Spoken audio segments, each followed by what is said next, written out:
মাননীয় সদস্যবৃন্দ, দিনের কার্যসূচি অনুযায়ী এখন মাননীয় অর্থমন্ত্রী জনাব আমির খসরু মাহমুদ চৌধুরী 2025-2026 অর্থবছরের সম্পূরক বাজেট এবং 2026-2027 অর্থবছরের বাজেট উপস্থাপন করবেন। মাননীয় অর্থমন্ত্রী, আপনি বাজেট উপস্থাপনের জন্য অনুমতি চাইতে পারেন।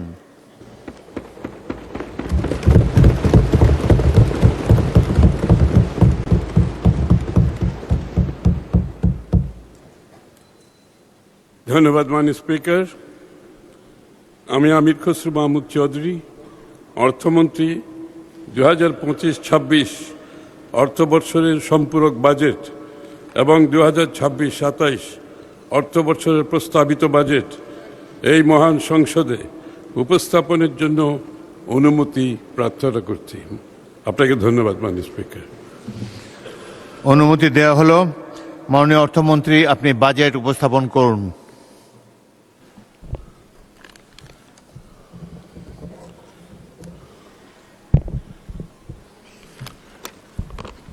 ধন্যবাদ মাননীয় স্পিকার। বিসমিল্লাহির রহমানির রহিম। মাননীয় স্পিকার, আসসালামু আলাইকুম। দীর্ঘ দেড় শতকের ফ্যাসিবাদ বিরোধী লড়াইয়ের ধারাবাহিকতায় 2024 এই ছাত্র জনতার রক্তক্ষয়ী গণ অভ্যুত্থানের মধ্য দিয়ে বাংলাদেশ আবার নতুন করে গণতন্ত্রের পথে যাত্রা শুরু করেছে। এই যাত্রা পেরিয়ে 2026 সালের 12 ফেব্রুয়ারি একটি অবাধ, সুষ্ঠু ও শান্তিপূর্ণ জাতীয় নির্বাচনে দুই তৃতীয়াংশ সংখ্যাগরিষ্ঠতা নিয়ে বিএনপির নেতৃত্বে সরকার গঠিত হয়েছে।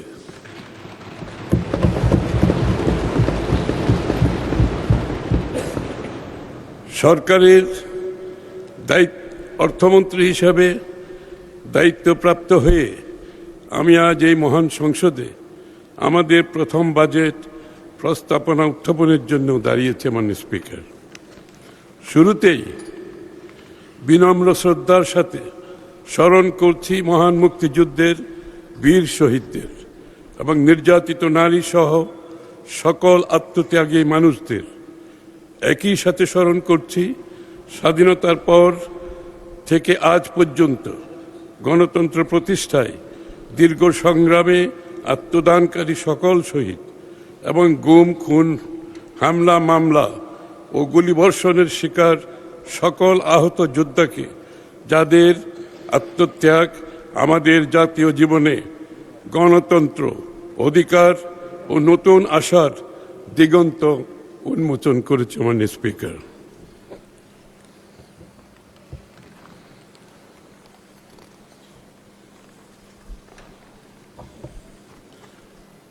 দেশ ও জনগণের প্রতিটি ক্রান্তি লগ্নে শহীদ প্রেসিডেন্ট জিয়াউর রহমান এবং পরবর্তীতে দেশনেত্রী বেগম খালেদা জিয়ার নেতৃত্বে বিএনপি বরাবরই জনগণের আশা আকাঙ্ক্ষার পক্ষে অবস্থান নিয়েছে এবং দেশকে এগিয়ে নিয়েছে। বিগত দেড় দশকের বেশি সময় ধরে জেঁকে বসা ফ্যাসিবাদ শাসনের বিরুদ্ধেও এদেশের মানুষের দীর্ঘ সংগ্রামে নেতৃত্ব দিয়েছে বিএনপি।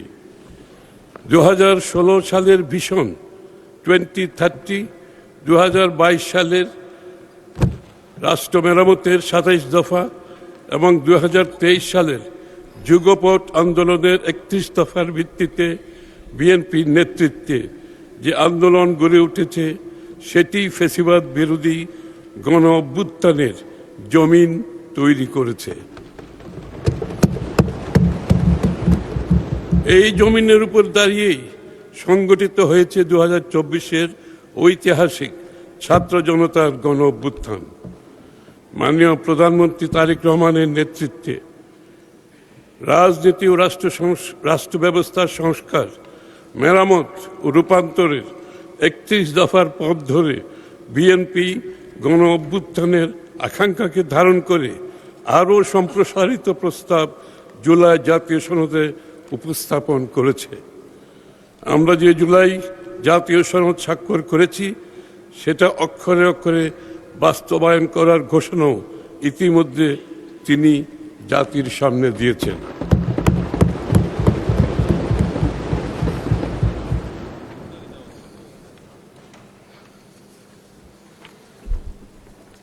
কিন্তু এটাও একের সাথে মনে রাখা দরকার, অর্থনীতির গণতন্ত্রায়ন, ইকোনমিক ডেমোক্রেটাইজেশন, অর্থাৎ সব মানুষের জন্য অন্তর্ভুক্তিমূলক ও জবাবদিহিপূর্ণ অর্থনৈতিক ব্যবস্থা ও মানবিক বিবেচনা সম্পন্ন সামাজিক সাংস্কৃতিক সম্পর্ক গড়ে ওঠা ছাড়া এই রাজনৈতিক সংস্কার টেকসই হবে না। মানুষের জন্য নিরাপদ, সমৃদ্ধ, মর্যাদাশীল জীবন নিশ্চিতকরণে সরকারের অভিপ্রায়ের একটি প্রতিফলন। মাননীয় স্পিকার, আগেই উল্লেখ করেছি, ফ্যাসিবাদী শাসনামলে অর্থনৈতিক নীতি পরিকল্পনায় বৃহত্তর জাতীয় স্বার্থকে জলাঞ্জলি দিয়ে ক্ষুদ্র দলীয় ও গোষ্ঠীগত দুরভিসন্ধি ছিল প্রধান প্রবণতা। ফলে একদিকে দেশের খেটে খাওয়া মানুষের কষ্টার্জিত অর্থ সম্পদ দুর্নীতি দুর্বৃত্তায়নের মাধ্যমে মুষ্টিমেয় লুটেরাদের হস্তগত হয়েছে এবং বিদেশে পাচার করা হয়েছে। অন্যদিকে সামষ্টিক অর্থনৈতিক ব্যর্থতাগুলোকে ঢাকা হয়েছে মিথ্যা পরিসংখ্যান ও কথার ফুলঝুরি দিয়ে। ফলে কাঙ্ক্ষিত রাষ্ট্র গঠনের মূল চালিকা শক্তি অর্থাৎ অর্থনৈতিক ইঞ্জিন বিগত ১.৫ দশকের বেশি সময় ধরে ক্রমেই দুর্বল হতে হতে একেবারে ধ্বংস হয়েছে। আমরা সেই ধ্বংসস্তূপের মধ্যে থেকেই নতুন যাত্রার প্রতিশ্রুতি বাস্তবায়ন করতে চাইছি। স্পিকার, নির্বাচনী ইশতেহারে আমরা গণতন্ত্র, জবাবদিহিতা, সুশাসন, ন্যায়ভিত্তিক উন্নয়ন এবং অর্থনৈতিক সুযোগের বিস্তারের উপর জোর দিয়ে একটি মানবিক, গণতান্ত্রিক, কল্যাণমুখী বাংলাদেশ গড়ে তোলার রূপরেখা উপস্থাপন করেছিলাম। সরকার গঠনের পর দ্রুততম সময়ের মধ্যে সেই লক্ষ্যে আমরা ইতিমধ্যে কাজও শুরু করেছি।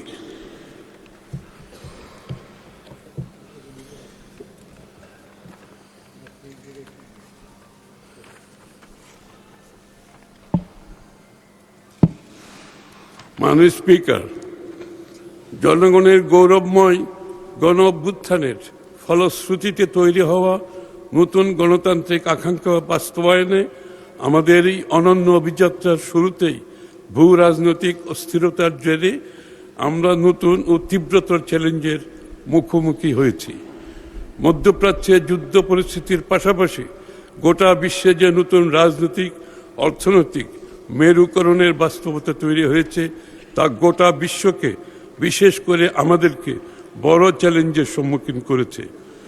দেশের অর্থনীতির ভগ্নদশার পাশাপাশি বৈশ্বিক অস্থিরতার তৈরি হওয়া নতুন ঝুঁকিসমূহ মোকাবিলার প্রত্যয়কে কেন্দ্র রেখেই আমরা এবারের বাজেট স্থিতিশীলতা, বিনিয়োগ, উৎপাদন, কর্মসংস্থান, সর্বোপরি ন্যায্যতাকে মূল বিবেচনায় নিয়ে পরিকল্পনা করেছি, সামষ্টিক কৌশল নির্ধারণ করেছি।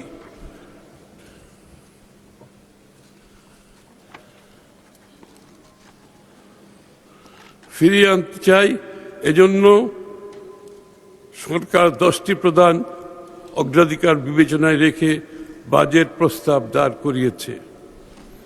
এই 10টি প্রস্তাবগুলো আমি পড়ে শোনাচ্ছি। মাননীয় স্পিকার, 1. সবার জন্য উন্নয়ন। আমাদের লক্ষ্য অর্জনের লক্ষ্য সর্বজনের, সর্বশ্রেণীর, সর্বখাতের, সকল অঞ্চলের সুষম অংশগ্রহণ, অংশীদারিত্ব নিশ্চিত করে বৈষম্যহীন ও অন্তর্ভুক্তিমূলক অর্থনীতি প্রতিষ্ঠা করা। 2. সবার জন্য মানসম্পন্ন শিক্ষা ও স্বাস্থ্যসেবা সকল নাগরিকের মৌলিক অধিকার হিসেবে বাস্তবমুখী, দক্ষতা নির্ভর মূল্যবোধ ভিত্তিক শিক্ষা ব্যবস্থা বাস্তবায়নের মাধ্যমে তরুণ প্রজন্মকে যোগ্য মানব সম্পদে পরিণত করা। দ্বিতীয়ত, মৌলিক অধিকার হিসেবে সবার জন্য মানসম্মত সর্বজনীন স্বাস্থ্য সুরক্ষা নিশ্চিত করা।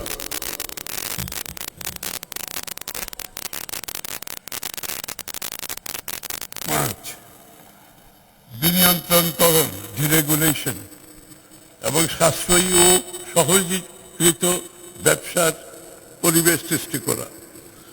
বিনিয়ন্ত্রণের মাধ্যমে সরকারি কাজে বিলম্ব ও অপ্রয়োজনীয় ধাপ পরিহার করে একটি স্বচ্ছ, সহজ ও সাশ্রয়ী ব্যবসা সহায়ক পরিবেশ গড়ে তোলা।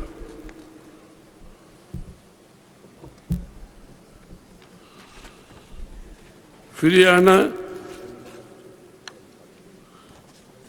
এবং খাল খনন কর্মসূচি পুনরায় শুরু করার মাধ্যমে একটি টেকসই, সবুজ, পরিবেশ সহনশীল, বাসযোগ্য ভবিষ্যৎ গড়ে তোলা। 10,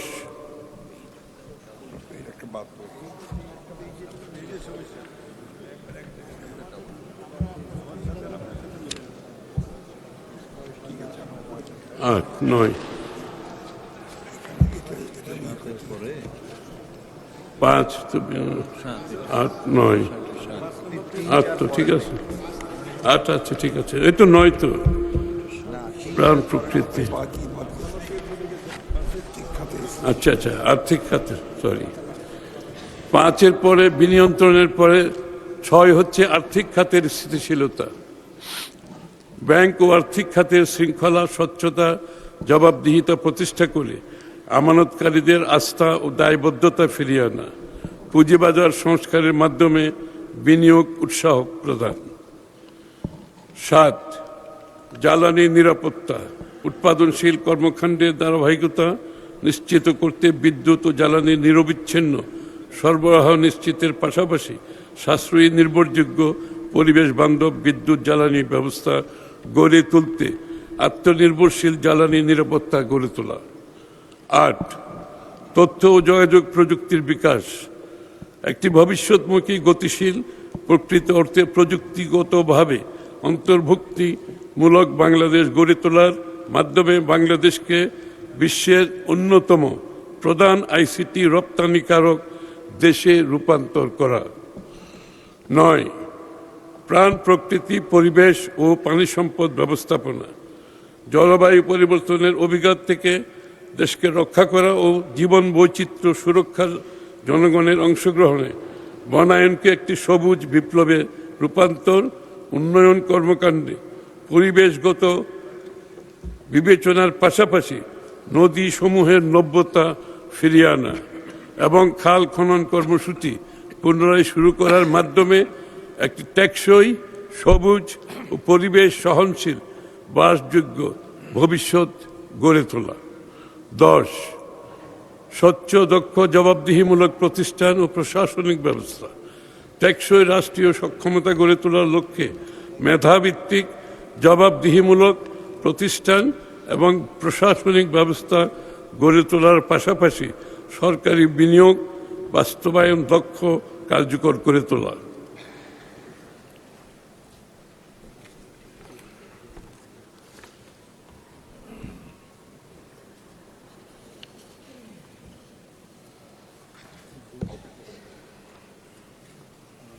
মাননীয় স্পিকার, এইসব অগ্রাধিকারের পাশাপাশি মূলধারার অর্থনীতি থেকে বিচ্ছিন্ন থাকা ক্রিয়েটিভ অর্থনীতি, ক্রিয়েটিভ ইকোনমি, ক্রীড়া অর্থনীতি, স্পোর্টস ইকোনমি, সবুজ অর্থনীতি, গ্রিন ইকোনমি, সুনীল অর্থনীতি, ব্লু ইকোনমি এর মতো খাতগুলোকে আমরা জাতীয় অর্থনীতির একেবারে কেন্দ্রে নিয়ে আসতে চাই।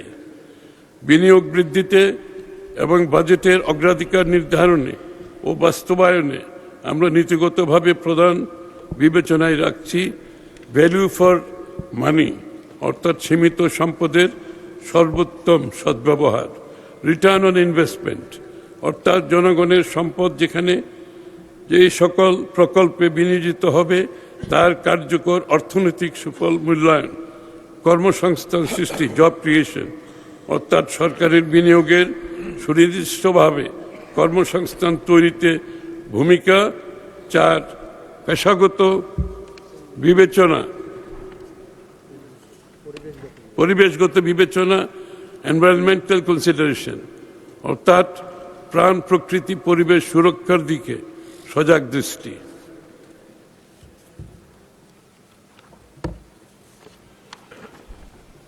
সামষ্টিক অর্থনীতির তুলনামূলক চিত্র। মাননীয় স্পিকার, আমি বিগত ফেসিবাদী সরকারের সময়ের সঙ্গে বিএনপির পূর্বতন সরকারের সময়ের সামষ্টিক অর্থনীতির সূচক সমূহের তুলনামূলক চিত্র তুলে ধরছি। 2005-06 অর্থ বছরে জিডিপির প্রবৃদ্ধি অর্জিত হয়েছিল 6.78%। আবার রিপিট করছি আমি, 2005-06 অর্থ বছরে জিডিপির প্রবৃদ্ধি অর্জিত হয়েছিল 6.78%, কিন্তু পরবর্তীতে পতিত সরকারের সময়ে 23-24 অর্থ বছরে তা 4.22% এবং 24-25 অর্থ বছরে 3.49% নেমে এসেছে। মাননীয় স্পিকার, 6.78 থেকে 3.49% নেমে এসেছে। 2005-06 সময়ে সাধারণ মূল্যস্ফীতি ছিল 7.17%, যা বেড়ে 24 সালের জুলাই মাসে 11.66% পৌঁছায়, অর্থাৎ 7% থেকে 11% পৌঁছে গেছে। সম্পদের অসম বন্টন ব্যবস্থা, সুশাসনের অভাব, দুর্নীতির কারণে অর্থনৈতিক বৈষম্য বেড়েছে। 2005 সালে আয়ভিত্তিক গিনি কোএফিসিয়েন্ট ছিল 0.467, যা বৃদ্ধি পেয়ে 2022 সালের সর্বশেষ জরিপ অনুযায়ী 0.499 এ পৌঁছেছে।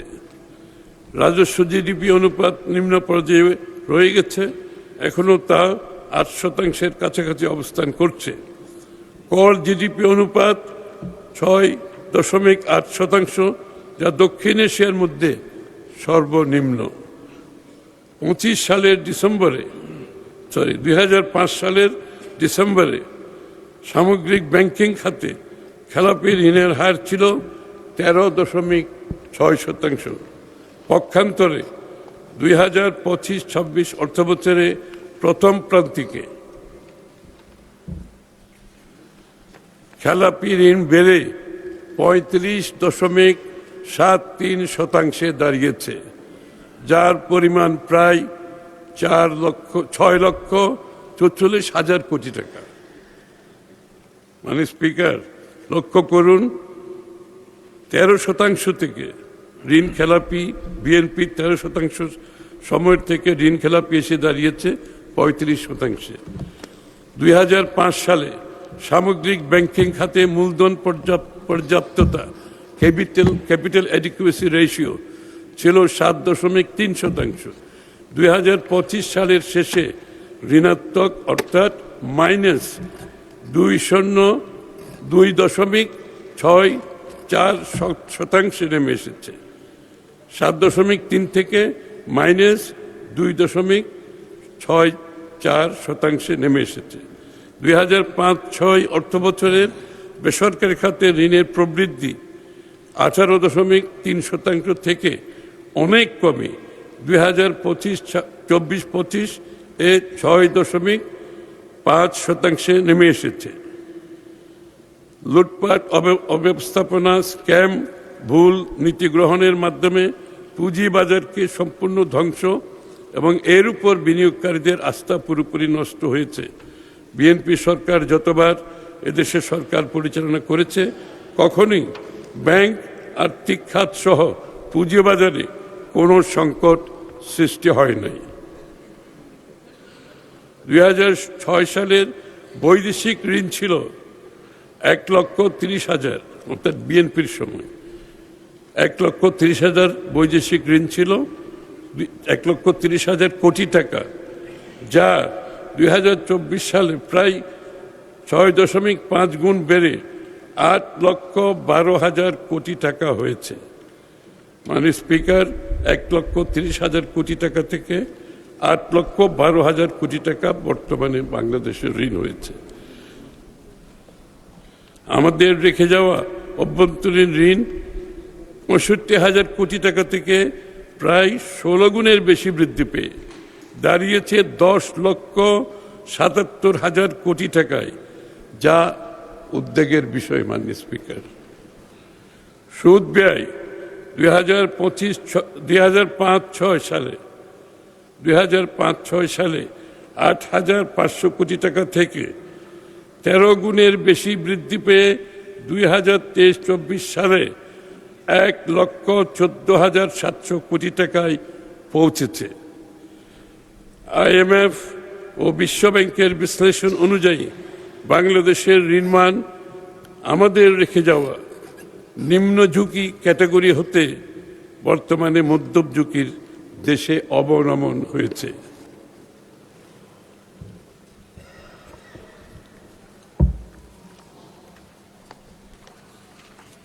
দুই 2005-06 সালে রপ্তানি ও আমদানির প্রবৃদ্ধি ছিল যথাক্রমে 21.6% ও 12.2%। পক্ষান্তরে 2023-24 সালে সূচক দুটির প্রবৃদ্ধি ছিল ঋণাত্মক। 2005-06 সালে মার্কিন ডলারের বিপরীতে টাকার বিনিময় হার 68 টাকা হতে 2023-24 সালে বেড়ে 122 টাকায় পৌঁছেছে, যা বৈদেশিক লেনদেনে ভারসাম্য বৈদেশিক মুদ্রার রিজার্ভে প্রভাব ফেলছে। বৈশ্বিক ভূ রাজনৈতিক প্রেক্ষাপট ও তার প্রভাব, মধ্যপ্রাচ্য সংকট। মাননীয় স্পিকার, আমাদের সরকার গঠনের 10 দিনের মাথায় মধ্যপ্রাচ্য সংকট শুরু হয়। অর্থনীতিতে আকস্মিক ঝুঁকি তৈরি হয়। মধ্যপ্রাচ্যের সংকটে আন্তর্জাতিক বাজারে জ্বালানি তেল, LNG ও সারের দাম দ্বিগুণেরও বেশি বৃদ্ধি পেয়েছে। জ্বালানির মূল্য বৃদ্ধি বিদ্যুৎ, কৃষি, পরিবহন ও শিল্পে উৎপাদন ব্যয় বাড়িয়েছে, ফলে মূল্যস্ফীতি ও ভর্তুকির চাপ বৃদ্ধি পেয়েছে। আমদানি ব্যয় বৃদ্ধিতে বৈদেশিক মুদ্রার রিজার্ভের উপর চাপ বেড়েছে। মধ্যপ্রাচ্য আমাদের প্রবাসী জনগোষ্ঠীর জন্য সবচেয়ে গুরুত্বপূর্ণ গন্তব্য। তাই এই অঞ্চলে দীর্ঘস্থায়ী অস্থিরতার কারণে কর্মসংস্থান ও প্রবাস আয় প্রবাহের উপর প্রভাব পড়তে পারে।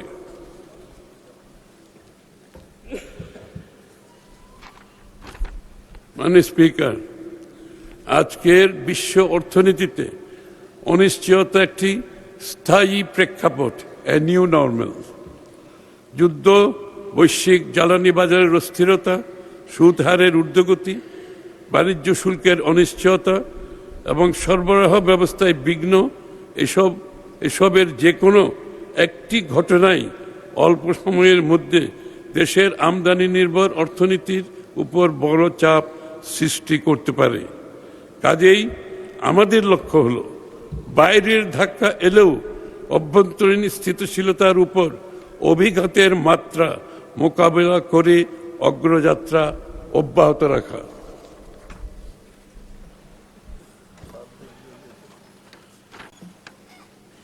সরকারের মধ্যমেয়াদী অর্থনৈতিক নীতি কৌশল। মাননীয় স্পিকার, দেশের বর্তমান বাস্তবতা পর্যালোচনায় স্পষ্ট যে ফেসিবাদী সরকারের অনিয়ম, দুর্বল ব্যবস্থাপনা, দুর্নীতির কারণে অর্থনীতি এখনো নানা চ্যালেঞ্জের মুখোমুখি। তবে আমরা বিশ্বাস করি যে রাজনৈতিক সদিচ্ছা, সঠিক নীতি, কার্যকর সংস্কার, বাস্তবমুখী পরিকল্পনার মাধ্যমে এই পরিস্থিতি থেকে উত্তরণ সম্ভব। অর্থনীতির পুনরুদ্ধার, বাজারে আস্থা ফিরিয়ে আনা এবং নতুন প্রবৃদ্ধির সুযোগ সৃষ্টিতে সরকার নিরলসভাবে কাজ করে যাচ্ছে। মাননীয় স্পিকার, একটি শক্তিশালী ও সমৃদ্ধ অর্থনীতির ভিত্তি গড়ে উঠে দেশের প্রতিটি নাগরিকের সৃজনশীলতা, শ্রম, দক্ষতা ও উৎপাদনশীল সক্ষমতার উপর। সে কারণে বর্তমান সরকার অন্তর্ভুক্তিমূলক অর্থনৈতিক রূপান্তরের পথে যাত্রা শুরু করছে। ফলে উন্নয়নের সুফল সমাজের সকল স্তরের মানুষের কাছে পৌঁছে যাবে। এই লক্ষ্যকে সামনে রেখে দেশের অর্থনীতিতে স্থিতিশীলতা অর্জন, পুনর্গঠন, বিনিয়োগ নির্ভর প্রবৃদ্ধির পথে এগিয়ে নিতে মধ্যমেয়াদী কৌশল কাঠামো প্রণয়ন করেছি মাননীয় স্পিকার। এই কাঠামোর আওতায় 2030-31 অর্থবছরের মধ্যে আমরা দেশের প্রকৃত জিডিপির 8.5% উন্নীত করতে, মূল্যস্ফীতি 5% নামিয়ে আনতে, প্রত্যক্ষ বিদেশি বিনিয়োগের পরিমাণ জিডিপির 2%, জিডিপির 2.7% উন্নীত করতে এবং মোট বিনিয়োগকে জিডিপির 40% উন্নীত করতে চাই।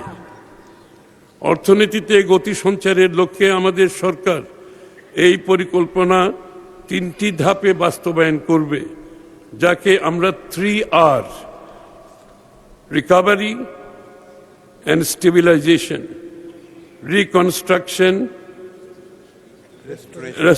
restoration and reconstruction for acceleration strategy কৌশল হিসেবে বিবেচনা করেছি। আমাদের পরিকল্পনার প্রথম ধাপ অর্থনীতির পুনরুদ্ধার কার্যক্রম, যা 1 বছর মেয়াদী হবে। দ্বিতীয় ধাপ অর্থনীতির উত্তরণ, যা বর্তমান সরকারের 1 থেকে 3 বছর মেয়াদের মধ্যে সম্পন্ন হবে।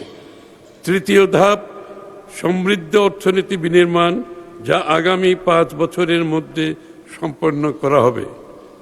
মাননীয় স্পিকার, বাংলাদেশের অর্থনীতি আমদানি নির্ভর হওয়ায় বৈদেশিক মুদ্রার বিপরীতে টাকার ব্যাপক অবচিতি, ডেপ্রিসিয়েশন এবং উচ্চ বিনিময় হার দেশে মূল্যস্ফীতিতে বড় ভূমিকা রাখে।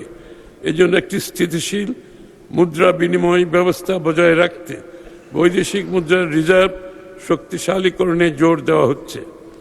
মূল্যস্ফীতি নিয়ন্ত্রণের লক্ষ্যে মুদ্রাস্ফীতি ও রাজস্ব নীতির কার্যকর সমন্বয়ের মাধ্যমে বাজারে অর্থ সরবরাহ নিয়ন্ত্রিত রাখা হবে। তবে বেসরকারি খাতে ঋণ প্রবাহ যাতে বিঘ্নিত না হয় সেদিকে খেয়াল রাখা হবে। রাজস্ব ব্যবস্থাকে সম্পূর্ণভাবে ঢেলে সাজিয়ে অভ্যন্তরীণ রাজস্ব আহরণ বৃদ্ধি বর্তমান সরকারের অন্যতম প্রধান লক্ষ্য। এর অংশ হিসেবে রাজস্ব নীতি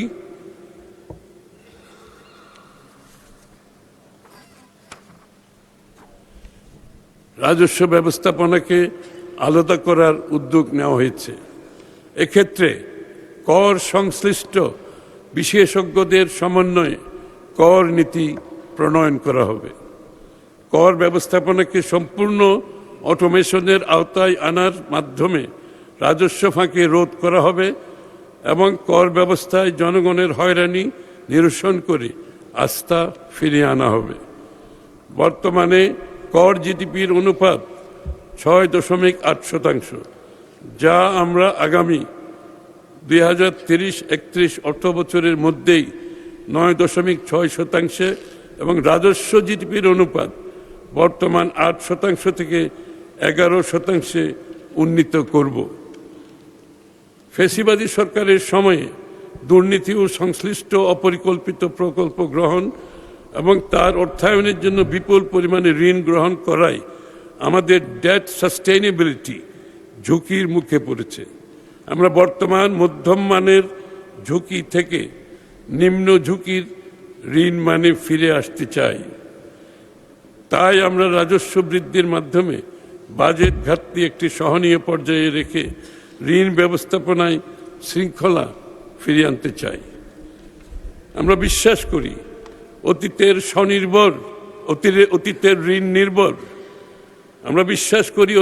ঋণ নির্ভর প্রবৃদ্ধির ধারা থেকে বেরিয়ে এসে উৎপাদন, কর্মসংস্থান ও বেসরকারি বিনিয়োগ কেন্দ্রিক অর্থনীতি গড়ে তোলার সময় এসেছে। তাই টেকসই অর্থনৈতিক অগ্রগতির জন্য ঋণ নির্ভরতা কমিয়ে বিনিয়োগ বাড়ানোর নীতি কৌশল গ্রহণ করা হচ্ছে। মাননীয় স্পিকার, অর্থনীতির পুনরুদ্ধার ও বিনিয়োগ প্রবাহ সচল রাখতে সরকারের মধ্যমেয়াদী কৌশলের অন্যতম প্রধান অগ্রাধিকার হচ্ছে ব্যাংক ও আর্থিক খাতে শৃঙ্খলা আনয়নের মাধ্যমে এই খাতের প্রতি আস্থা পুনঃপ্রতিষ্ঠা। এই লক্ষ্যে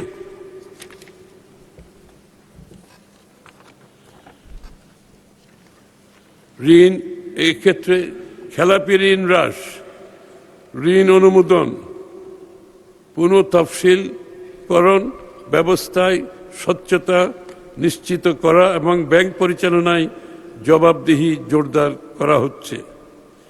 দুর্বল ব্যাংকসমূহের আর্থিক সক্ষমতা পুনর্গঠনের জন্য ঝুঁকি ভিত্তিক তদারকি ব্যবস্থা চালু করা হবে এবং প্রয়োজনীয় ক্ষেত্রে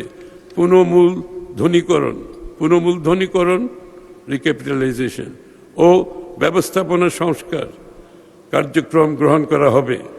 উল্লেখ্য, দুর্বল ব্যাংকসমূহের পুনঃমূলধনীকরণের জন্য চলতি অর্থবছরে সরকার প্রায় 40,000 কোটি টাকা ব্যয় করেছে।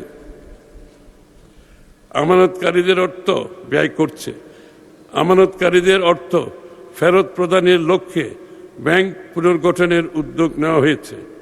আমরা বিদেশে পাচার হওয়া অর্থ ফেরত আনতে কার্যকর উদ্যোগ গ্রহণ করছি। ব্যাংক কার্যক্রম পরিচালনায় রাজনৈতিক নিয়োগ ও হস্তক্ষেপ বন্ধ করা হয়েছে। আবার পড়ছি, ব্যাংক কার্যক্রম পরিচালনায় রাজনৈতিক নিয়োগ ও হস্তক্ষেপ বন্ধ করা হয়েছে। এটিকে পারিবারিক প্রভাবমুক্ত করার জন্য আইনের প্রয়োজনীয় সংশোধন করা হয়েছে। এটা একটা বিশাল স্টেপ মাননীয় স্পিকার। একটি রাজনৈতিক দলের পক্ষে এই ধরনের স্টেপ অনেক বড় স্টেপ।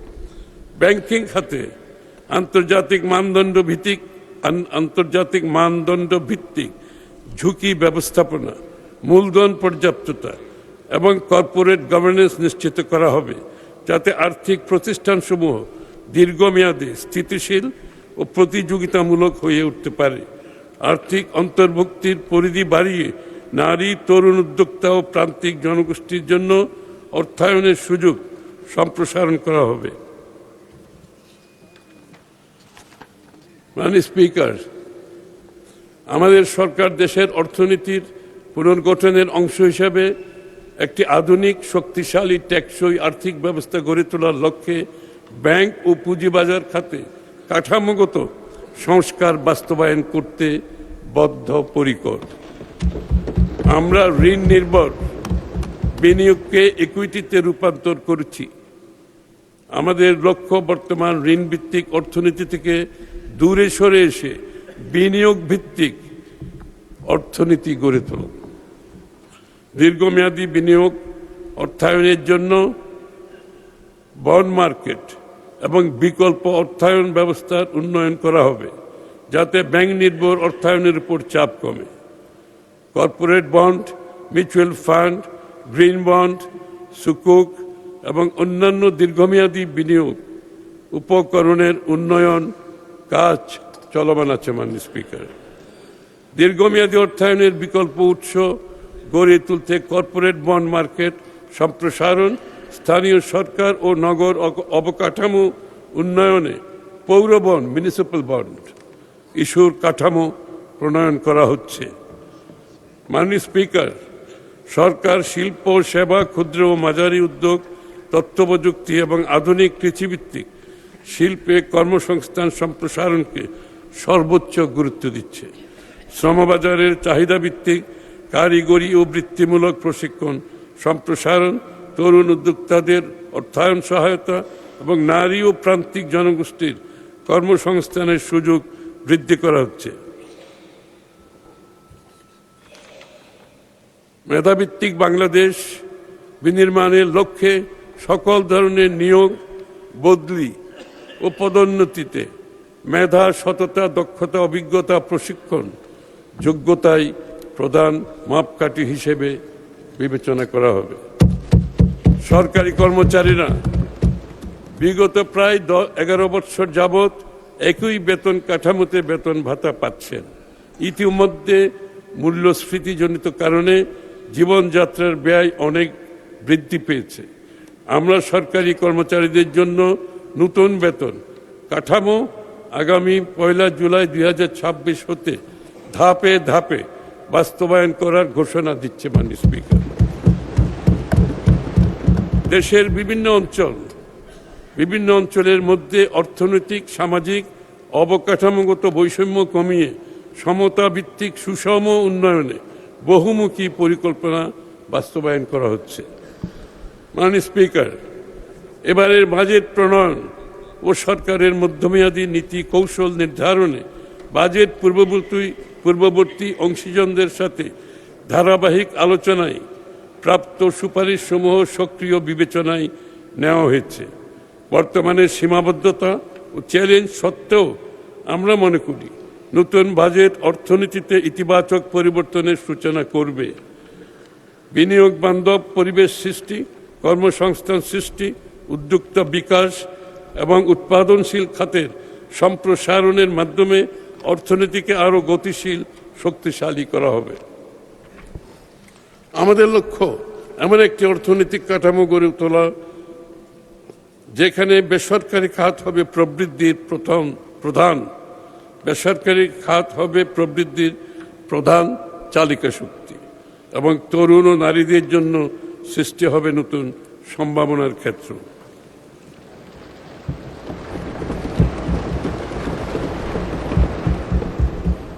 মাননীয় স্পিকার, আমি এখন 2025-26 অর্থ বছরের সম্পূরক বাজেট আলোচনা করছি।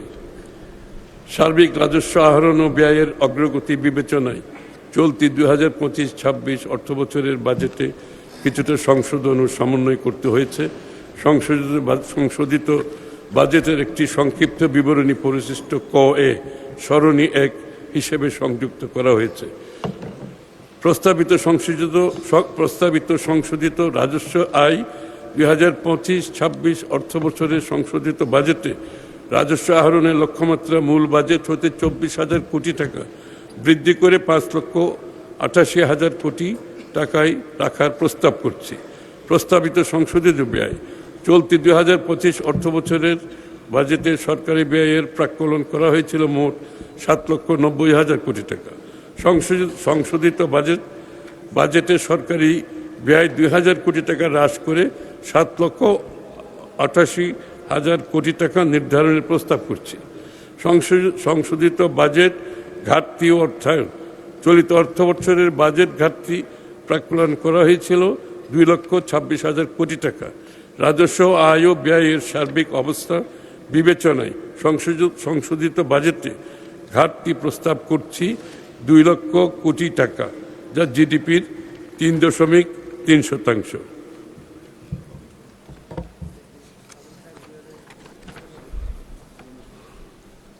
মাননীয় স্পিকার, 2026-27 অর্থ বছরের প্রস্তাবিত বাজেট আমি তুলে ধরছি। মাননীয় স্পিকার, এই পর্যায়ে আমি আগামী 26-27 অর্থ বছরের বাজেট কাঠামোর উপর আলোকপাত করছি। আগামী অর্থ বছরের জন্য প্রস্তাবিত আয় ও ব্যয়ের একটি চিত্র পরিশিষ্ট ক এর সারণী 2-তে বিস্তারিতভাবে উপস্থাপন করেছি।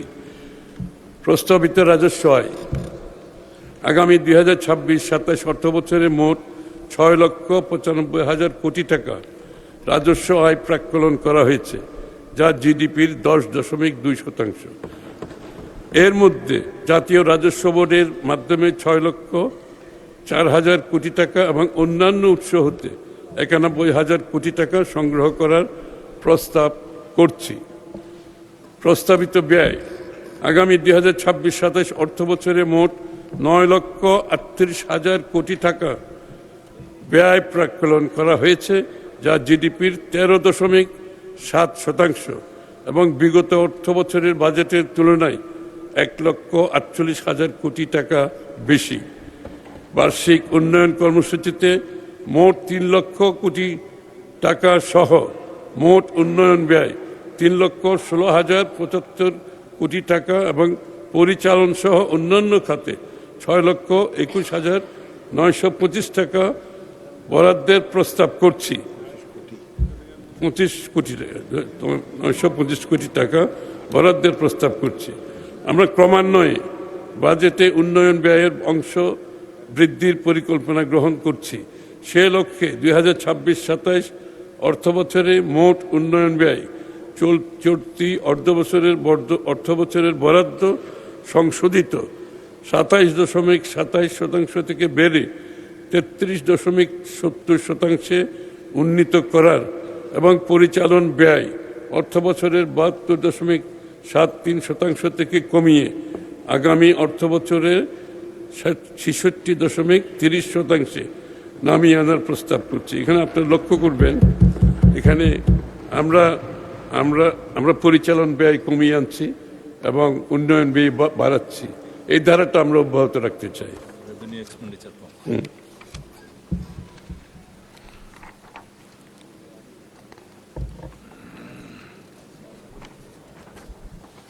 বার্ষিক উন্নয়ন কর্মসূচিতে বরাদ্দ প্রদানের ক্ষেত্রে মানব সম্পদ উন্নয়ন, জ্ঞানভিত্তিক সমাজ বিনির্মাণে অপরিহার্য শিক্ষা, স্বাস্থ্য, বিজ্ঞান, গবেষণা ও প্রযুক্তি খাত ও তৃণমূলের মানুষের অর্থনৈতিক ক্ষমতায়নকে অগ্রাধিকার দেওয়া হয়েছে।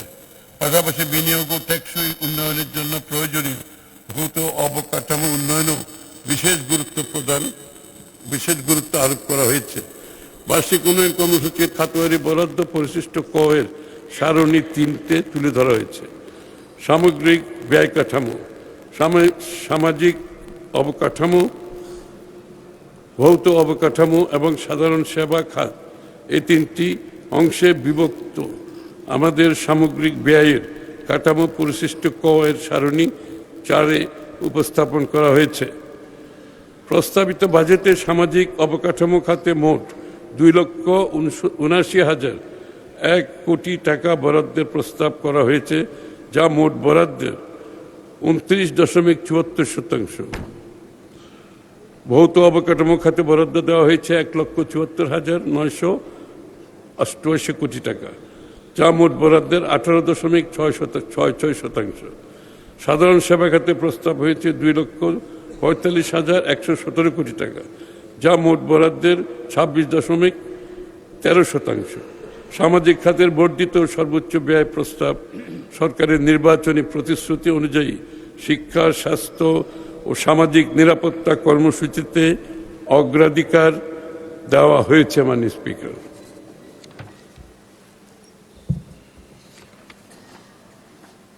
চলতি 2025-26 অর্থবছরে যা ছিল 1,18,000 কোটি টাকা, অর্থাৎ আমরা ব্যাংকিং ব্যবস্থা হতে ঋণ গ্রহণের পরিমাণ আগামী অর্থবছরে 6,000 কোটি টাকা হ্রাস করার প্রস্তাব করছি।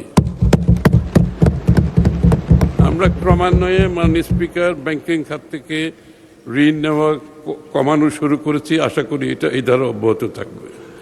এই টাকা প্রাইভেট সেক্টর বিনিয়োগ করতে পারবে, এই জন্য আমরা এই অর্থনৈতিক কর্মকাণ্ডটা খুব সিরিয়াসলি আমরা ধারণ করেছি।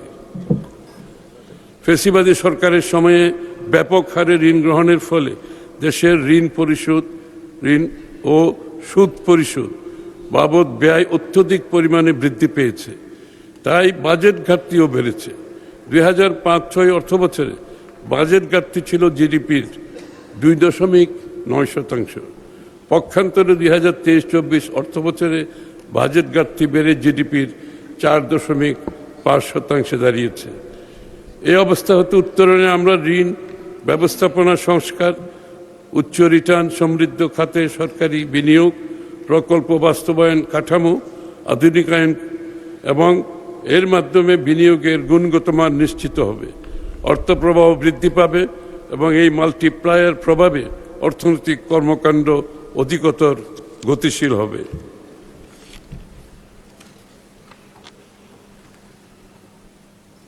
খাতভিত্তিক অগ্রাধিকার। মাননীয় স্পিকার, এই পর্যায়ে সরকারের অগ্রাধিকার অনুসারে খাতভিত্তিক কর্ম পরিকল্পনা ও প্রস্তাবিত বাজেট কাঠামোর সংক্ষিপ্ত বিবরণ তুলে ধরছি। খাতভিত্তিক বিস্তারিত বরাদ্দ পরিশিষ্ট ক সারণী 4-এ সংযোজিত।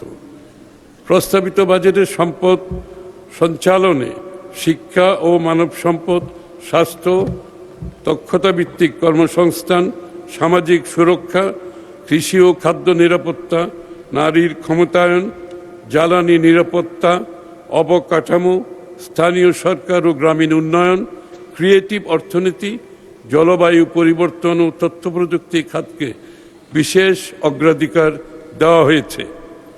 শিক্ষা ও মানব সম্পদ উন্নয়ন, ফ্যাসিবাদের দীর্ঘ সময়ে ভেঙে পড়া রাষ্ট্র কাঠামোর সবচেয়ে সংকটাপন্ন খাতগুলোর একটি ছিল শিক্ষা।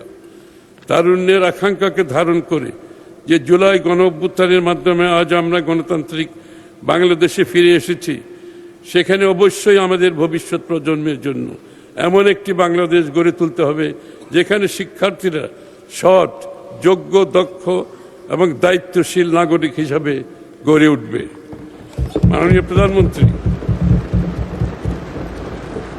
মাননীয় প্রধানমন্ত্রী তারেক রহমান শিক্ষা কারিকুলামকে রূপান্তরের উদ্যোগ গ্রহণ করেছেন, যাতে শিক্ষার্থীদের মধ্যে নৈতিক মূল্যবোধ, সামাজিক দায়িত্ববোধ, নেতৃত্বের গুণাবলী এবং মানবিক চরিত্রের বিকাশ ঘটে।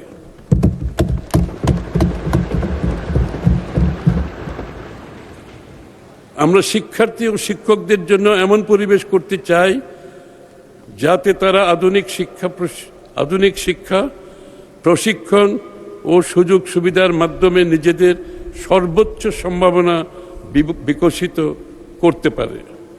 আমরা শিক্ষা খাতে সরকারি বিনিয়োগ পর্যায়ক্রমে ও ধারাবাহিকভাবে বৃদ্ধি করে জিডিপির 5% উন্নীত করার লক্ষ্য নির্ধারণ করেছি।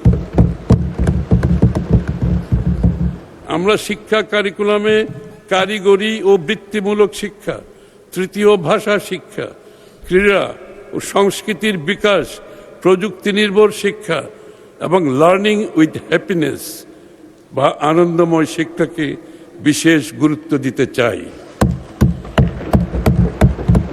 আমরা সেই কাঠামো গড়ে তুলতে চাই যেখানে একজন শিক্ষার্থী তার নিজ মেধা, পছন্দ বা আগ্রহ অনুযায়ী দক্ষ কারিগর, প্রযুক্তিবিদ, কৃষি উদ্যোক্তা, গবেষক, শিল্পী, শিক্ষক, ব্যবসায়ী, ক্রীড়াবিদ কিংবা অন্য যে কোনো পেশায় সমান মর্যাদা ও সাফল্যের সঙ্গে নিজেকে প্রতিষ্ঠিত করতে পারে। প্রতিষ্ঠানসমূহে শিক্ষার্থীদের সুপ্ত প্রতিভা বিকাশে ক্লাবভিত্তিক সহশিক্ষা কার্যক্রম যেমন বিতর্ক, বিজ্ঞান মেলা, সাংস্কৃতিক অনুষ্ঠান, সাহিত্য চর্চাকে উৎসাহিত করা হবে। বাংলাদেশকে একটি দক্ষতা ভিত্তিক অর্থনীতিতে রূপান্তর করতে ষষ্ঠ শ্রেণী থেকে পর্যায়ক্রমে সবার জন্য কারিগরি শিক্ষা চালু করা হবে। শিক্ষাক্রমে বাংলা ও ইংরেজির পাশাপাশি বাধ্যতামূলক তৃতীয় ভাষা যেমন জাপানিজ, কোরিয়ান, ম্যান্ডারিন, আরবি, ফ্রেঞ্চ, জার্মান ইত্যাদি কারিকুলামে অন্তর্ভুক্ত করা হবে। এই লক্ষ্যে আমাদের সরকার তৃতীয় ভাষা জ্ঞান সম্পন্ন শিক্ষার্থীদের মধ্য থেকে সেই সকল দেশে উচ্চশিক্ষায় গমনেচ্ছুদের 10 লক্ষ টাকা পর্যন্ত ঋণ সুবিধা প্রদান করছে। মেয়েদের জন্য বিনামূল্যে স্নাতক পর্যন্ত শিক্ষা সম্প্রসারণ করা হয়েছে।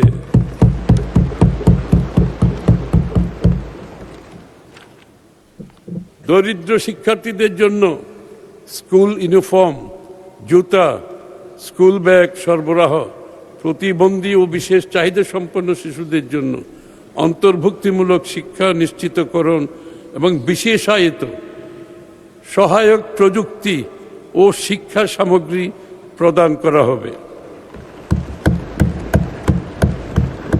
ছাত্র ছাত্রীদের পুষ্টির চাহিদা মেটাতে সুস্বাস্থ্য নিশ্চিতকরণে মিড ডে মিল কর্মসূচি চালু ও পর্যায়ক্রমে সারা দেশে সম্প্রসারণ এবং ছাত্রী ও শিক্ষিকাদের স্যানিটেশন ও হাইজিনকে প্রাধান্য দিয়ে স্বাস্থ্যসেবা নিশ্চিত করা হবে। প্রযুক্তি ও এআই নির্ভর শিক্ষা ব্যবস্থা নিশ্চিত কল্পে ওয়ান টিচার ওয়ান ট্যাব কর্মসূচি, মাল্টিমিডিয়া ক্লাসরুম স্থাপন, বিনামূল্যে ওয়াইফাই সুবিধা সম্প্রসারণ করা হবে। শক্তিশালী ইন্ডাস্ট্রি একাডেমিয়া সংযোগ, অ্যাপ্রেন্টিসশিপ ও ইন্টার্নশিপ সুবিধা এবং স্টার্ট আপ চালুকরণের মাধ্যমে উদ্যোক্তা তৈরি করা হবে। আমরা ব্রেইন ড্রেইনকে ব্রেইন সার্কুলেশনে রূপান্তরের লক্ষ্যে কাজ করছি। বিদেশে বসবাসরত বৈশ্বিক জ্ঞান, দক্ষতা, অভিজ্ঞতা সম্পন্ন উচ্চশিক্ষিত বাংলাদেশিদের দেশের শিক্ষা ও গবেষণা ব্যবস্থার সঙ্গে সম্পৃক্ত করার উদ্যোগ গ্রহণ করেছি। সরকার গবেষণা ও উদ্ভাবনে গুরুত্ব প্রদান এবং কার্যকর পৃষ্ঠপোষকতা নিশ্চিত করবে। আমরা মাদ্রাসা শিক্ষার্থীদের ধর্মীয় শিক্ষার পাশাপাশি বিজ্ঞান, গণিত, ইংরেজি ও তথ্য প্রযুক্তি শিক্ষার মান উন্নয়ন, কর্মমুখী প্রশিক্ষণ কর্মসূচি চালু করতে চাই। আমরা শিক্ষা খাতে আগামী অর্থবছরে শিক্ষা খাতে বরাদ্দ জিডিপির 2% উন্নীত করে মোট 1,36,606 কোটি টাকা বরাদ্দের প্রস্তাব করছি।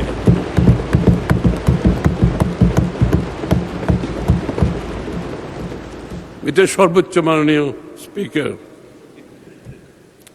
যা 2025-26 অর্থবছরে ছিল 87,206 কোটি টাকা, জিডিপির 1.39%। সেখান থেকে বাড়িয়ে 2% অতিরিক্ত করা হয়েছে মাননীয় স্পিকার।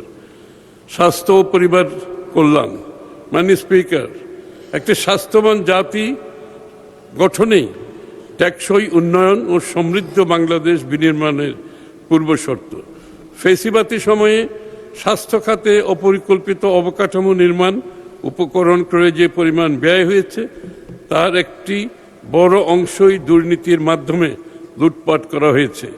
তাই স্বাস্থ্যসেবার মান উন্নয়ন হয়নি। সে কারণে আজ দেশের হাসপাতালগুলো অতিরিক্ত রোগীর চাপে হিমশিম খাচ্ছে। সাধারণ মানুষ মানসম্মত চিকিৎসা থেকে বঞ্চিত হচ্ছে, আর বিপুল সংখ্যক রোগী বিদেশমুখী হওয়ায় মূল্যবান বৈদেশিক মুদ্রা দেশ থেকে বেরিয়ে যাচ্ছে। আমাদের স্বাস্থ্যনীতির মূল উদ্দেশ্য হবে সর্বজনীন ও ন্যায়সঙ্গত স্বাস্থ্যসেবা নিশ্চিত করুন, চিকিৎসা কেন্দ্রিক থেকে প্রতিরোধ কেন্দ্রিক স্বাস্থ্য ব্যবস্থায় রূপান্তর, গ্রামীণ ও প্রান্তিক জনগোষ্ঠীর কাছে স্বাস্থ্যসেবা পৌঁছে দেওয়া, মাতৃ ও শিশু স্বাস্থ্য, পুষ্টি ও টিকাদান জোরদার করুন, স্বাস্থ্য প্রযুক্তি ও চিকিৎসা শিল্পের বিকাশ ঘটানো। আমরা স্বাস্থ্য খাতে সরকারি বিনিয়োগ পর্যায়ক্রমে ও ধারাবাহিকভাবে বৃদ্ধি করে জিডিপির 5% উন্নীত করার লক্ষ্য নির্ধারণ করেছি। আমরা স্বাস্থ্য খাতে সরকারি বিনিয়োগ পর্যায়ক্রমে ও ধারাবাহিকভাবে বৃদ্ধি করে জিডিপির 5% উন্নীত করার লক্ষ্য নির্ধারণ করেছি। তালিকা পড়লে না, তো জন্য আবার দ্বিতীয়বার পড়লাম। এটা একটা বিশাল পদক্ষেপ।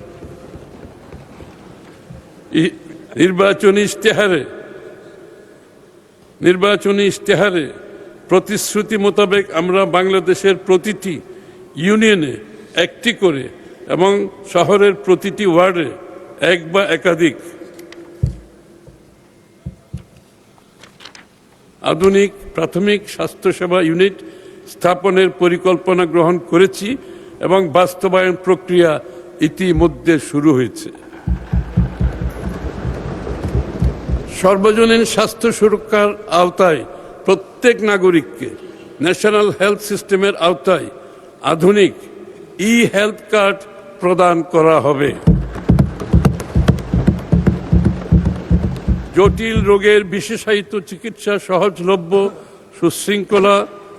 সহজলভ্য ও সুশৃঙ্খল করার লক্ষ্যে প্রতিটি জেলা হাসপাতাল ও সংশ্লিষ্ট সকল উপজেলা স্বাস্থ্য কমপ্লেক্সকে সমন্বিতভাবে একটি পূর্ণাঙ্গ সেকেন্ডারি স্বাস্থ্যসেবা ইউনিট হিসেবে গড়ে তোলা হবে। উপজেলা স্বাস্থ্য কমপ্লেক্সগুলোতে শয্যা সংখ্যা বৃদ্ধির পাশাপাশি মা, নবজাতক, শিশু ও প্রজনন স্বাস্থ্যসেবা এবং ফিজিওথেরাপির ব্যবস্থা থাকবে। সার্জারি সহ জটিল ও বিশেষায়িত চিকিৎসা সেবা জেলা সদর হাসপাতালগুলোতে কেন্দ্রীভূত করা হবে। Coronary care, kidney dialysis unit ইত্যাদির ব্যবস্থা থাকবে। রোগী পরিবহনের দুর্দশা লাঘবের জন্য জাতীয় অ্যাম্বুলেন্স পুল ও জরুরি সেবা নেটওয়ার্ক গঠন করা হবে। সরকার একটি সমন্বিত বিজ্ঞান ভিত্তিক ও আধুনিক জাতীয় পুষ্টি কর্মসূচি প্রণয়নের লক্ষ্যে কাজ করছে। 5 বছরের নিচের শিশুদের খর্বাকৃতি স্টান্টেড চিলড্রেন মোকাবেলায় সরকার বহুমুখী ও বহু খাত ভিত্তিক একটি সমন্বিত জাতীয় কর্মসূচি বাস্তবায়ন করবে। For stunted children, API active pharmaceutical ingredient, শিল্প পার্ক সহ প্রয়োজনীয় অবকাঠামো, গবেষণা, বিনিয়োগ ও নীতিগত সহায়তা অব্যাহত রাখা হবে।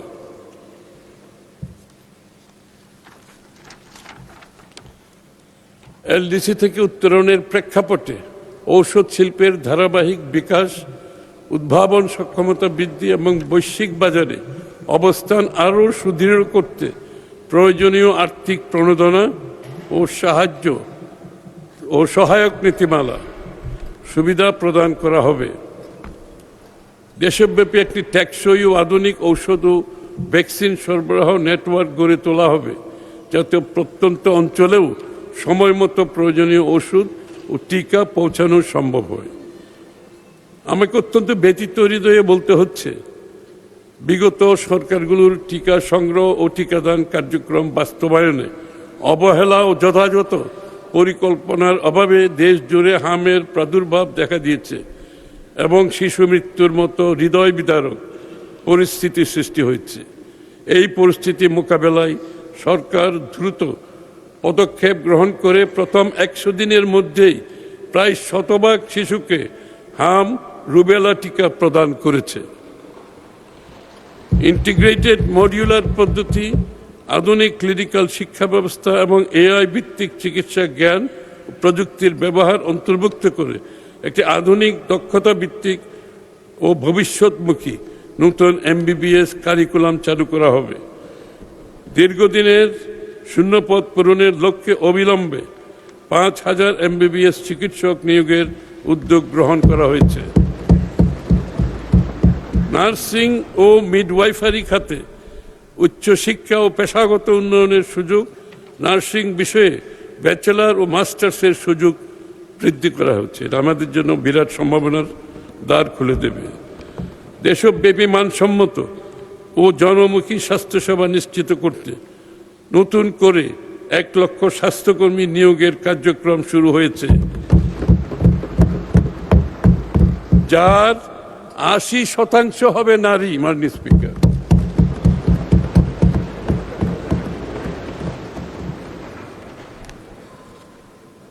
স্থানীয় বৈদেশিক চাহিদা পূরণের লক্ষ্যে শিক্ষিত বেকার যুবক যুবতীদের কর্মসংস্থান সৃষ্টির জন্য 4 মাস মেয়াদী জেনারেল কেয়ার গিভার প্রশিক্ষণ কার্যক্রম গ্রহণ করা হয়েছে। কেয়ার গিভারের একটা বিশাল বিশ্বজুড়ে মার্কেট আছে, বাংলাদেশেও আছে। সেই কাজটা আমরা দ্রুত পর্যায়ে সেদিকে আমরা এগিয়ে যাচ্ছি ইনশাআল্লাহ। সরকার চিকিৎসা সরঞ্জাম ও মেডিকেল ডিভাইস শিল্পকে একটি অগ্রাধিকারপ্রাপ্ত শিল্প খাত হিসাবে উন্নয়নের উদ্যোগ গ্রহণ করেছে। সীমিত আয়ের মানুষের পকেট থেকে চিকিৎসা ব্যয়ের বোঝা কমানো, মানসম্মত ওষুধের সহজলভ্যতা নিশ্চিত করা এবং সার্বজনীন স্বাস্থ্য সুরক্ষা নিশ্চিত করা হবে। আগামী 2026-27 অর্থবছরে স্বাস্থ্য ও পরিবার কল্যাণ মন্ত্রণালয়ের জন্য 69,409 কোটি টাকা বরাদ্দের প্রস্তাব করছি।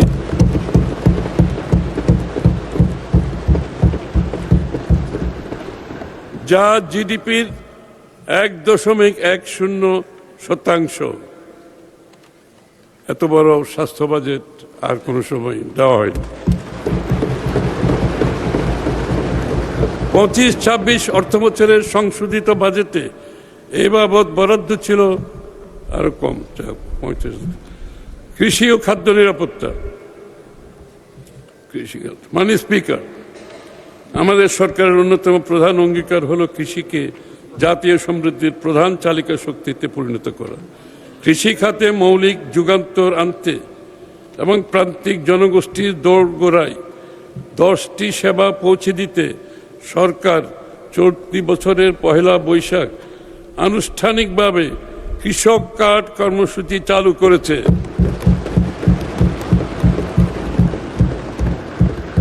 আগামী 26-27 অর্থবছরে 100 উপজেলায় 42.5 লক্ষ কৃষককে কৃষক কার্ড প্রদান করা হবে এবং দেশের সকল কৃষককে পর্যায়ক্রমে কৃষক কার্ড প্রদান করার পরিকল্পনা রয়েছে।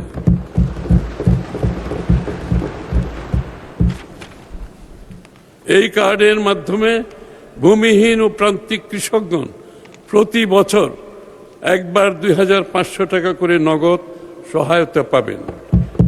আমি 2026-27 অর্থবছরে প্রাথমিকভাবে কৃষক কার্ড বাবদ 1,062,50 টাকা বরাদ্দের প্রস্তাব করছি। আমাদের নির্বাচনী ইশতেহারে ঘোষিত প্রতিশ্রুতি অনুযায়ী শস্য, ফসল, মৎস্য ও পশুপালন খাতে গৃহীত সর্বোচ্চ 10,000 টাকা পর্যন্ত কৃষি ঋণ সুদসহ মওকুফ কর্মসূচি ইতিমধ্যে বাস্তবায়ন করা হয়েছে এবং এ বাবদ চলতি অর্থ বছরে 1,568,96,96 টাকা বরাদ্দ প্রদান করা হয়েছে।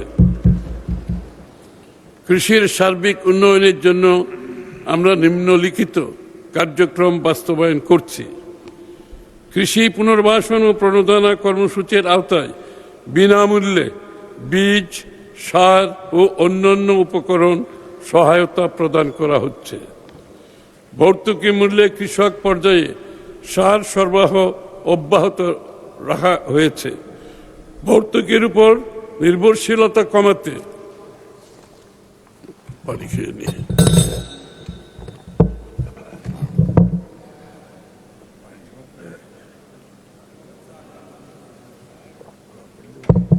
ঠিক আছে,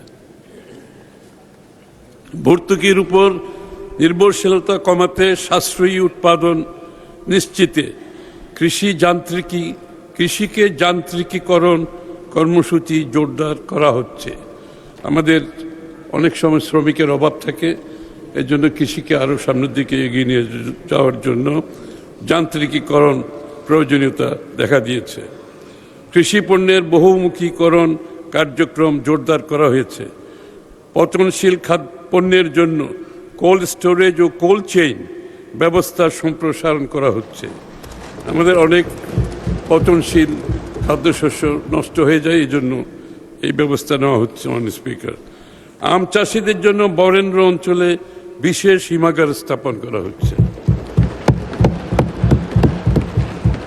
কৃষি উপকরণ বিতরণ, কৃষি পুনর্বাসন ও প্রণোদনা কার্যক্রম সুচারুরূপে সম্পাদনের লক্ষ্যে কৃষক ডাটাবেজ তৈরির উদ্যোগ গ্রহণ করা হয়েছে।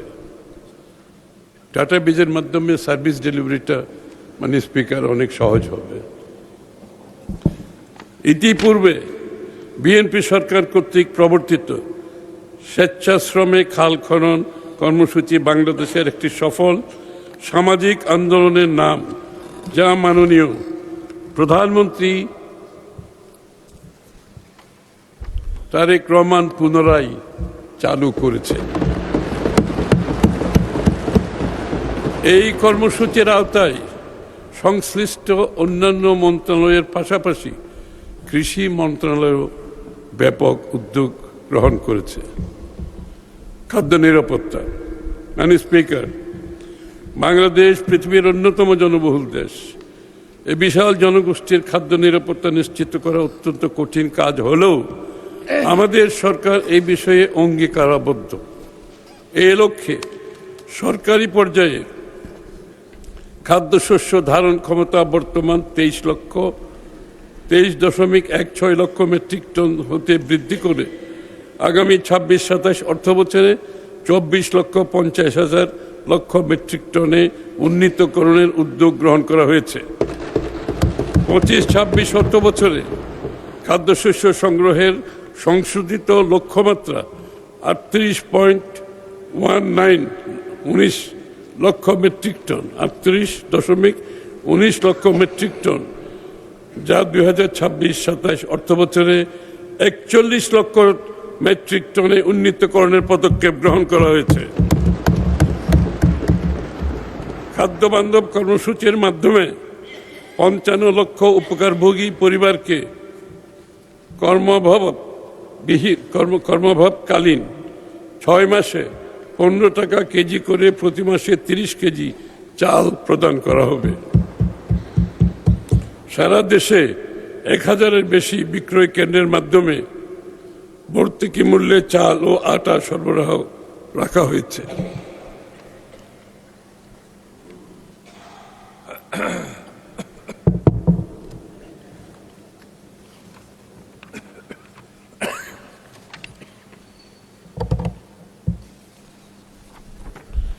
চালের বাজার নিয়ন্ত্রণ রাখতে 419 উপজেলায় অতিরিক্ত ওএমএস কার্যক্রম চালু করা হয়েছে। এই কর্মসূচির আওতায় প্রতিদিন ভর্তুকি মূল্যে প্রতি কেজি চাল 30 টাকায় বিক্রি করা হচ্ছে। খাদ্যশস্যের বাজার দর পর্যবেক্ষণে অনলাইন মনিটরিং ব্যবস্থা চালু হয়েছে। মৎস্য ও পানি সম্পদ। মাননীয় স্পিকার, নির্বাচনী ইশতেহার বাস্তবায়নে মৎস্য ও পানি সম্পদ খাতকে আমরা জাতীয় অগ্রাধিকার হিসাবে নির্ধারণ করেছি। 26-27 অর্থ বছরে আমাদের লক্ষ্যমাত্রা হচ্ছে 56,35,000 মেট্রিক টন মৎস্য উৎপাদন। সুনীল অর্থনীতির উপর গুরুত্ব আরোপ করে 2030 সালের মধ্যে মৎস্য রপ্তানি আয় $1 বিলিয়ন উন্নীত করার লক্ষ্যে নির্ধারণ করা হয়েছে। আমরা প্রকৃত মৎস্যজীবী ও কৃষকদের সুরক্ষায় জলাতার নীতির ভিত্তিতে আমাদের প্রকৃত মৎস্যজীবীদের কথা চিন্তা করে তাদের দৈনন্দিন জীবনে বিষয়গুলো তাদের একটি অংশ, এটাকে মাথায় রেখে আমরা এই নীতির ভিত্তিতে জলমহল, উপকূলীয় খাল, হাওরগুলো স্থানীয় মৎস্যজীবী দরিদ্র জনগোষ্ঠীর জন্য উন্মুক্ত করার উদ্যোগ গ্রহণ করেছি। 15 লক্ষ জেলে পরিবারকে বিজিএফ সুবিধার আওতায় আনার কার্যক্রম গ্রহণ করেছি। মৎস্য চাষীদের ঝুঁকি মোকাবেলায় দেশে প্রথমবারের মতো মৎস্য বীমা স্কিম চালু এবং বাণিজ্যিক মৎস্য খামার যান্ত্রিকীকরণের পরিকল্পনা গ্রহণ করেছি। হাঁস মুরগি ও মৎস্য খামারের জন্য নিরাপদ ও মানসম্মত ফিড উৎপাদন ও সরবরাহ নিশ্চিত করার লক্ষ্যে আমরা প্রয়োজনীয় পদক্ষেপ গ্রহণ করেছি। গবাদি পশু পালনকারীদের ন্যায্য মূল্য নিশ্চিত করতে ভর্তুকি, সহজ ঋণ, বীমা ও বাজারজাতকরণ সুবিধা প্রদানের লক্ষ্যে এ খাতের খামারিদের ইতিমধ্যে কৃষক কার্ডের আওতায় আনা হয়েছে। তাদেরকেও কৃষক কার্ডের আওতায় আনা হয়েছে। মাননীয় স্পিকার, 2026-27 অর্থ বছরে কৃষি, খাদ্য এবং মৎস্য পানি সম্পদ মন্ত্রণালয়ের জন্য মোট 43,335 কোটি টাকা বরাদ্দ প্রদানের প্রস্তাব করছি, যা জিডিপির 0.3%। সামাজিক নিরাপত্তা ও অন্তর্ভুক্তিমূলক উন্নয়ন, দরিদ্র নিরসন ও সামাজিক সুরক্ষা। মাননীয় স্পিকার, আমাদের সামাজিক নিরাপত্তা কর্মসূচির লক্ষ্য হল সকল নাগরিককে জীবন চক্রভিত্তিক পদ্ধতিতে সুরক্ষার আওতায় আনা, যাতে দারিদ্র্য হ্রাস পায়। এটা হচ্ছে লাইফ সাইকেল একটা নাগরিকের। মাননীয় স্পিকার, একটা নাগরিকের জন্ম থেকে মৃত্যু পর্যন্ত রাষ্ট্রের যে দায়িত্ব আছে সেই দায়িত্ব পালন করতে আমরা অঙ্গীকারবদ্ধ।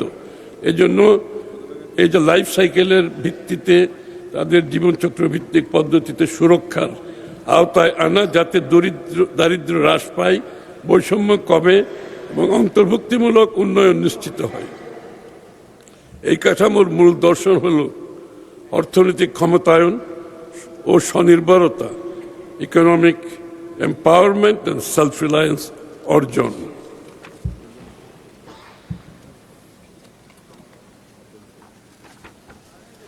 সামাজিক নিরাপত্তা কর্মসূচির মাধ্যমে আমরা একটি বৈষম্যহীন, মানবিক, কল্যাণ ভিত্তিক রাষ্ট্র গড়ে তুলতে চাই। এ লক্ষ্যে সরকার বেশ কিছু কার্যক্রম গ্রহণ করেছে। সামাজিক সুরক্ষা ও নারীর অর্থনৈতিক ক্ষমতায়ন নিশ্চিতকল্পে আমাদের সরকারের সিগনেচার প্রোগ্রাম ফ্যামিলি কার্ড কর্মসূচি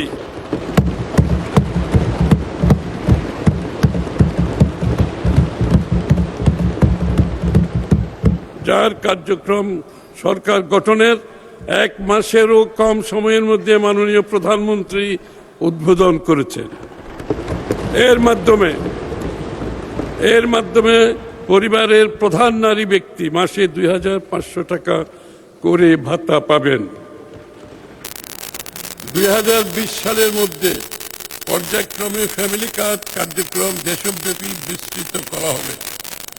ইতিমধ্যে পাইলট কার্যক্রম শুরু হয়েছে 2030 সাল 2030 সালের মধ্যে পর্যায়ক্রমে ফ্যামিলি কার্ড কার্যক্রম দেশব্যাপী বিস্তৃত করা হবে। ইতিমধ্যে পাইলট কার্যক্রম শুরু হয়েছে। আগামী অর্থ বছরে 41 লক্ষ নারীকে ফ্যামিলি কার্ড প্রদান করা এবং এর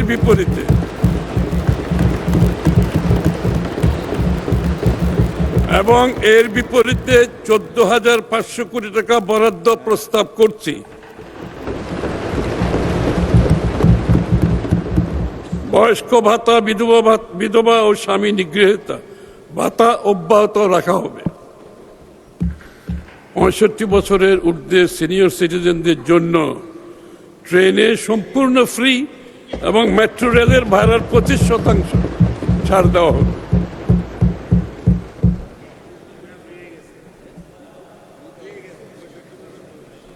প্রতিবন্ধী ভাতাভোগীর সংখ্যা 48 লক্ষে বাড়ানো হবে এবং মাসিক ভাতা 1000 টাকা করা হবে।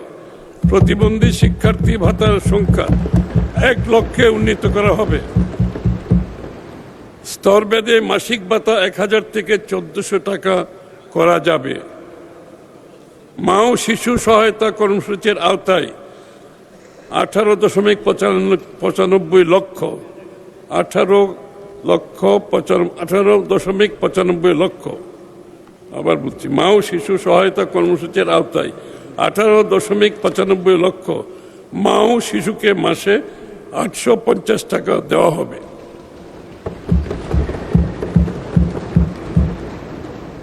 ক্যান্সার সহ 6টি দুরারোগ্য রোগে আক্রান্তদের এককালীন সহায়তা 50,000 টাকা থেকে, আবার বলছি, এটা ক্যান্সার সহ 6টি দুরারোগ্য রোগে আক্রান্তদের এককালীন সহায়তা 50,000 টাকা থেকে বাড়িয়ে 1 লক্ষ টাকা করা হবে।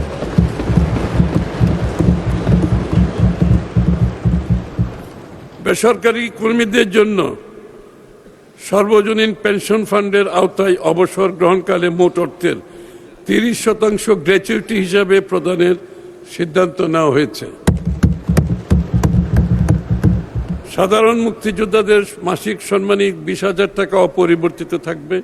খেতাবপ্রাপ্ত মুক্তিযোদ্ধাদের পরিবারের ভাতা 5,000 টাকা করে বৃদ্ধি করে যথাক্রমে বীর শ্রেষ্ঠ 40,000, বীর উত্তম 30,000, বীর বিক্রম 25,000, বীর প্রতীক 25,000 টাকা করা হবে।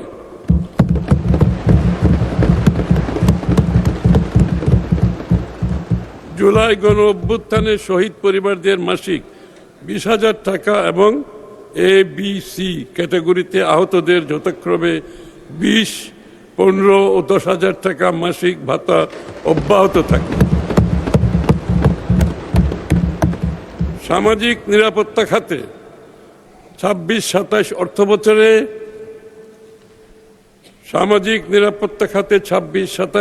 বছরে 1,44,338 কোটি টাকা বরাদ্দের প্রস্তাব করছে। মানে স্পিকার, সামাজিক নিরাপত্তা খাতে এত বড় বরাদ্দ বাংলাদেশে হয়েছে কিনা আমার জানা নেই।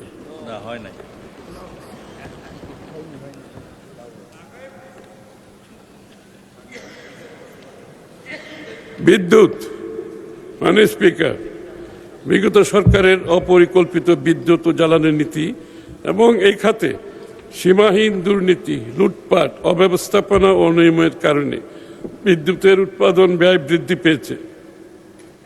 ক্যাপাসিটি চার্জের নামে বিদ্যুৎ খাতে হরিলুট, অর্থ পাচার হয়েছে।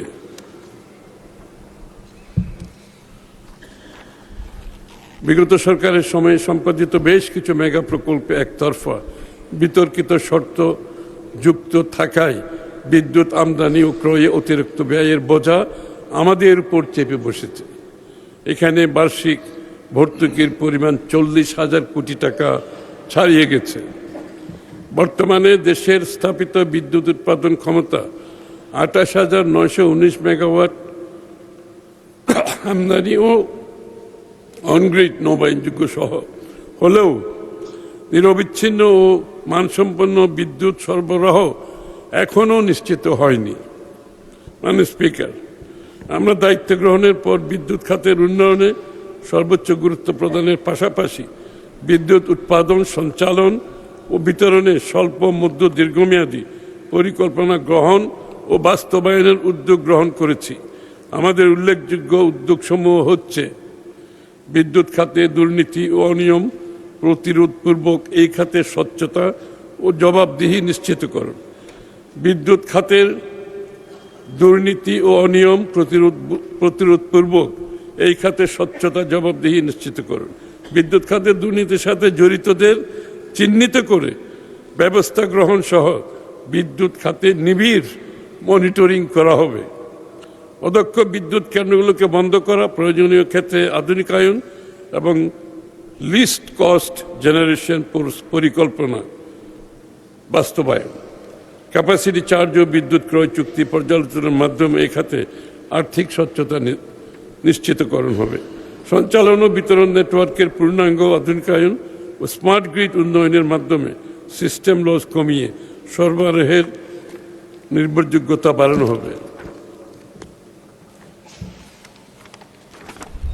পরিবেশ বান্ধব ও টেকসই জ্বালানি ব্যবস্থা গড়ে তুলতে 2030 সালের মধ্যে মোট বিদ্যুৎ চাহিদার 20% বিদ্যুৎ নবায়নযোগ্য জ্বালানি খাত থেকে উৎপাদন।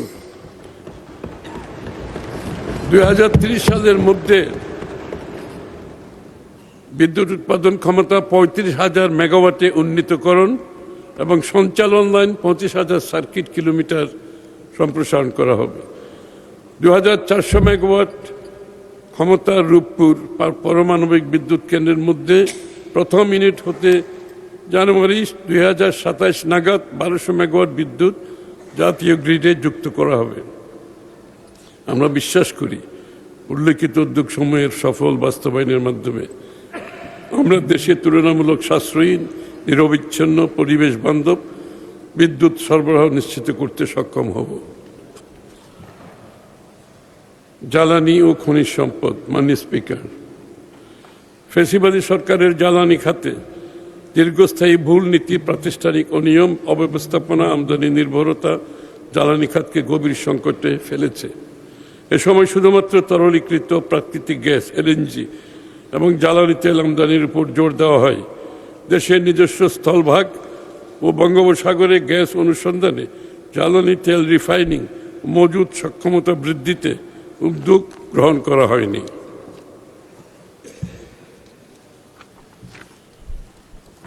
সাম্প্রতিক মধ্যপ্রাচ্যে ভূ রাজনৈতিক সংকটের ফলে আন্তর্জাতিক বাজারে জ্বালানি তেল, ডিজেল ও এলএনজির স্পট মূল্য অস্বাভাবিক বৃদ্ধি পেয়েছে, কিন্তু আমরা সাধারণ জনগণের কষ্টের কথা বিবেচনা করে বিপুল পরিমাণ ভর্তুকি প্রদান করেছি এবং জ্বালানি তেলের দাম সামান্য সমন্বয় করেছি। জ্বালানি তেলের দাম খুবই সামান্য সমন্বয় করেছি। অন্যান্য দেশের তুলনায় বাংলাদেশ বোধহয় অনেক একেবারে সবচেয়ে নিচের দিকে। অন্যদিকে গ্যাসের সরবরাহ স্বাভাবিক ও মূল্য অপরিবর্তিত রেখেছি। গ্যাসের মূল্য কিন্তু এখন অপরিবর্তিত। অফশোর গ্যাস অনুসন্ধান আকর্ষণীয় করার জন্য দেশের স্বার্থ সমুন্নত রেখে model production sharing contract PSC সংশোধন, জ্বালানি আমদানির ক্ষেত্রে একক উৎসের উপর নির্ভরতা কমিয়ে উৎস বহুমুখীকরণ নীতি অনুসরণ, মহেশখালীতে বিদ্যমান দুটি ভাসমান এলএনজি টার্মিনালের পাশাপাশি নতুন টার্মিনাল স্থাপনের বিষয়টি পর্যালোচনা, মহেশখালীর মাতারবাড়িতে একটি ল্যান্ড বেসড এলএনজি টার্মিনাল স্থাপনের জন্য জমি অধিগ্রহণ পরামর্শক নিয়োগের প্রক্রিয়া চূড়ান্তকরণ, জ্বালানি তেল পরিবহনে নির্মিত 601.550 কিলোমিটার পাইপলাইনের সর্বোচ্চ ব্যবহার, জ্বালানি তেল খালাসে সিঙ্গেল পয়েন্ট মোরিং চালুর উদ্যোগ গ্রহণ, চট্টগ্রাম ও উপকূলীয় শিল্পাঞ্চলে ধাপে ধাপে 50 লক্ষ মেট্রিক টন পরিশোধন ক্ষমতা সম্পন্ন নতুন ক্রুড অয়েল রিফাইনারি নির্মাণ। আমাদের বিশ্বাস, প্রস্তাবিত উদ্যোগসমূহের সফল বাস্তবায়ন দেশের জ্বালানি নিরাপত্তা নিশ্চিতে সহায়ক হবে।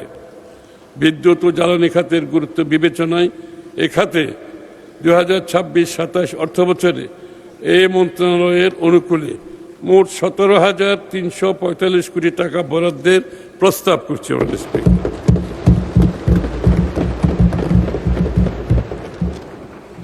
আইসিটি, টেলিযোগাযোগ ও বিজ্ঞান প্রযুক্তি খাত অত্যন্ত গুরুত্বপূর্ণ আজকের প্রেক্ষাপটে। মাননীয় স্পিকার, সারা বিশ্বের প্রেক্ষাপটে এবং আমাদের প্রেক্ষাপটে, মাননীয় স্পিকার, বর্তমান বৈশ্বিক প্রেক্ষাপটে আইসিটি এবং টেলিকম একটি বিপুল সম্ভাবনাময় সেক্টর। এই সেক্টর হতে পারে আগামী দিনে বাংলাদেশের অর্থনীতির অন্যতম চালিকা শক্তি। অথচ বর্তমানে দেশের জিডিপিতে এ খাতের অবদান মাত্র 1 থেকে 2%। যথাযথ পরিকল্পনা গ্রহণ ও বাস্তবায়নের মাধ্যমে আগামী 5 বছরে তা 10% উন্নীত করার লক্ষ্য নির্ধারণ করা হয়েছে। ইতিমধ্যে দেশব্যাপী সাশ্রয়ী, নির্ভরযোগ্য, উচ্চগতির হাই স্পিড ইন্টারনেট নিশ্চিত করতে সংস্কার কার্যক্রম শুরু হয়েছে। প্রথম 100 দিনের মধ্যে দেশের সকল বিমানবন্দর, 7টি রেলওয়ে স্টেশন সহ আন্তনগর ট্রেনে বিশ্বমানের উচ্চগতির ফ্রি ইন্টারনেট সুবিধা চালু করা হয়েছে।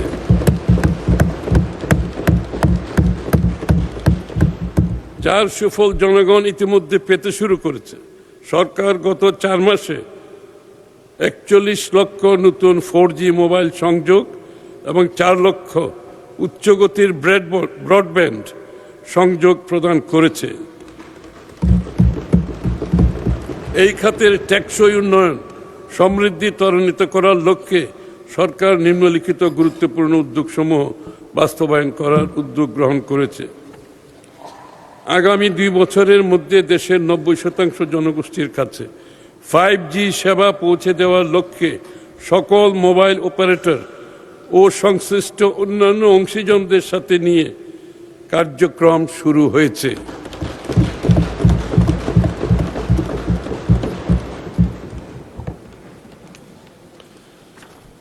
দেশব্যাপী শহর ও গ্রাম অঞ্চলে 100 megabits per second to 1 gigabits per second উচ্চগতির ব্রডব্যান্ড ইন্টারনেট নিশ্চিত করার পরিকল্পনা হাতে নেওয়া হয়েছে। সরকারি ও বেসরকারি সেবা গ্রহণ সহজ ও নিরাপদ করতে, সরকারি ও বেসরকারি সেবা গ্রহণ সহজ ও নিরাপদ করতে, ক্যাশলেস ডিজিটাল ইকোনমি নিশ্চিত করতে ডিজিটাল পাবলিক ইনফ্রাস্ট্রাকচার ডিপিআই ও one citizen one ID one wallet চালু করার উদ্যোগ গ্রহণ করা হয়েছে।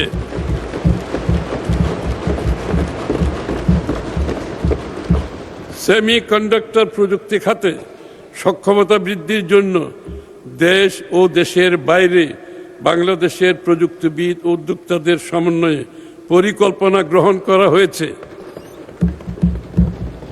আমাদের দেশে সেমিকন্ডাক্টর একটু হচ্ছে, বাট এটা বিশাল সম্ভাবনা, সেই কাজটি হাতে নেওয়া হয়েছে।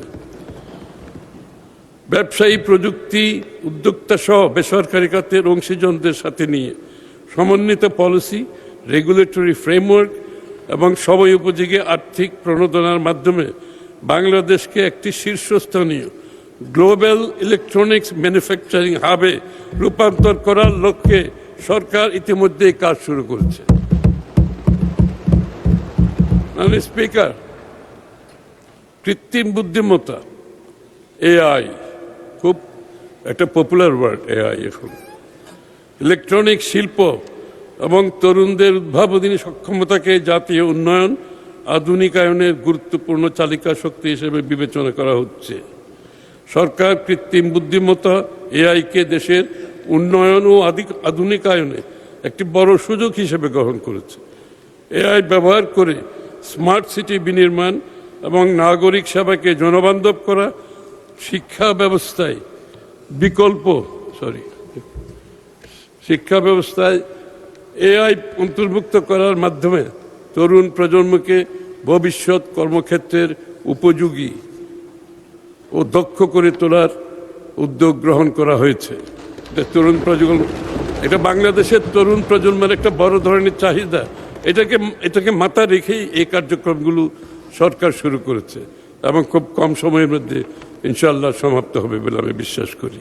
এ লক্ষ্যে আমাদের কর্মকৌশল নিম্নরূপ: তরুণ জনগোষ্ঠীর দক্ষতা, সৃজনশীলতা, উদ্ভাবনী শক্তিকে কাজে লাগিয়ে স্টার্টআপ, ফ্রিল্যান্সিং, কন্টেন্ট ক্রিয়েটর এবং এআই প্রযুক্তি নির্ভর উদ্যোক্তা তৈরি করা, সরকারি পরিকল্পনায় এবং সেবা প্রদানে এআই ড্রিভেন ডেটা সেন্টার ব্যবহার করে সিদ্ধান্ত গ্রহণকে আরও কার্যকর ও গতিশীল করা হবে। কৃত্রিম বুদ্ধিমত্তা ব্যবহার করে নাগরিক সেবার মান উন্নয়ন, প্রশাসনিক কার্যক্রমের দক্ষতা, স্বচ্ছতা ও জবাবদিহিতা বৃদ্ধি করা হবে। এসব উদ্যোগ বাংলাদেশকে একটি উদ্ভাবন নির্ভর, প্রযুক্তি সমৃদ্ধ ও আত্মনির্ভরশীল রাষ্ট্র হিসাবে রূপান্তরে গুরুত্বপূর্ণ ভূমিকা পালন করবে। তথ্য প্রযুক্তি খাতের সম্ভাবনা বিবেচনায় এই খাতে নতুন নতুন উদ্যোক্তাদের উৎসাহিত করার জন্য আগামী ২৬-২৭ অর্থ বছরে ৫০০ কোটি টাকা বরাদ্দের প্রস্তাব করছি। এটা প্রয়োজনে বাড়ানো হতে পারে। এই অর্থ স্টার্টআপ তহবিল হিসাবে নারী উদ্যোক্তা তৈরিতে, নারী উন্নয়নে, তরুণ উদ্যোক্তা তৈরিতে ব্যবহার করা হবে। মাননীয় স্পিকার, কর্মসংস্থান ও দক্ষতা উন্নয়ন এই সরকারের অত্যন্ত গুরুত্বপূর্ণ একটি পদক্ষেপ। করব কাজ, গড়ব দেশ নীতির ভিত্তিতে বিভিন্ন খাতভিত্তিক কর্মসংস্থান সৃষ্টির ব্যাপক পরিকল্পনা বাস্তবায়ন সরকারের অন্যতম প্রধান অগ্রাধিকার। মেধা যোগ্যতার ভিত্তিতে একটি বৈষম্যহীন কর্মসংস্থান ব্যবস্থা করে তুলতে আমরা প্রতিটি জেলা, উপজেলা পর্যায়ে সরকারি এমপ্লয়মেন্ট এক্সচেঞ্জ ব্যবস্থা চালু করার উদ্যোগ নিয়েছি। প্রত্যেক জেলা উপজেলায় একটা এমপ্লয়মেন্ট এক্সচেঞ্জ হবে, যাতে করে লোকজন তার চাকরির সুযোগ কোথায় আছে সেটা বুঝতে পারে, সেভাবে সে তৈরি হতে পারে। শ্রমিকদের আইনি সুরক্ষা সুদৃঢ় করতে আমরা ইতিমধ্যে বাংলাদেশ শ্রম সংশোধন আইন ২০২৬ জারি করেছি। কর্মক্ষেত্রে নারী শ্রমিক কর্মজীবীদের প্রতি যে কোনো প্রকার সহিংসতা বা যৌন হয়রানির বিরুদ্ধে শূন্য সহনশীলতা নীতি কার্যকর করা হবে। তাদের জন্য নিরাপদ আবাসন ও যাতায়াত ব্যবস্থা অধিকতর সম্প্রসারিত করা হচ্ছে। এছাড়া সম্পূর্ণ নারী পরিচালিত নারীর ব্যবস্থাপনা পিঙ্ক বাস সার্ভিস চালু হবে।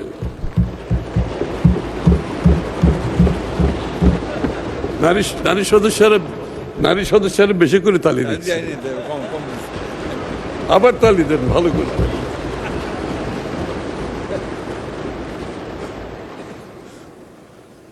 পিঙ্ক বাসে আমরা চড়তে পারবো নাকি? না, আমরা পারবো, আপনাকে পিঙ্ক হয়ে যেতে হবে তাহলে। শিশু শ্রম বন্ধে ইতিমধ্যে জাতীয় পরিকল্পনা 2026-30 এর খসড়া প্রণয়ন করা হয়েছে। বৈদেশিক কর্মসংস্থান সম্প্রসারণ ও প্রবাসী বাংলাদেশি জনশক্তির সুরক্ষা ও কল্যাণে আমাদের সরকার বিশেষ অগ্রাধিকার দিচ্ছে। প্রবাসী কর্মীদের সামগ্রিক কল্যাণ নিশ্চিত করতে সরকার একটি বিশেষ প্রবাসী কার্ড প্রবর্তন করছে। প্রবাসী কল্যাণ সেবা, বীমা, ব্যাংকিং সুবিধা, জরুরি সহায়তার সাথে কার্ডটি সংযুক্ত করা হবে।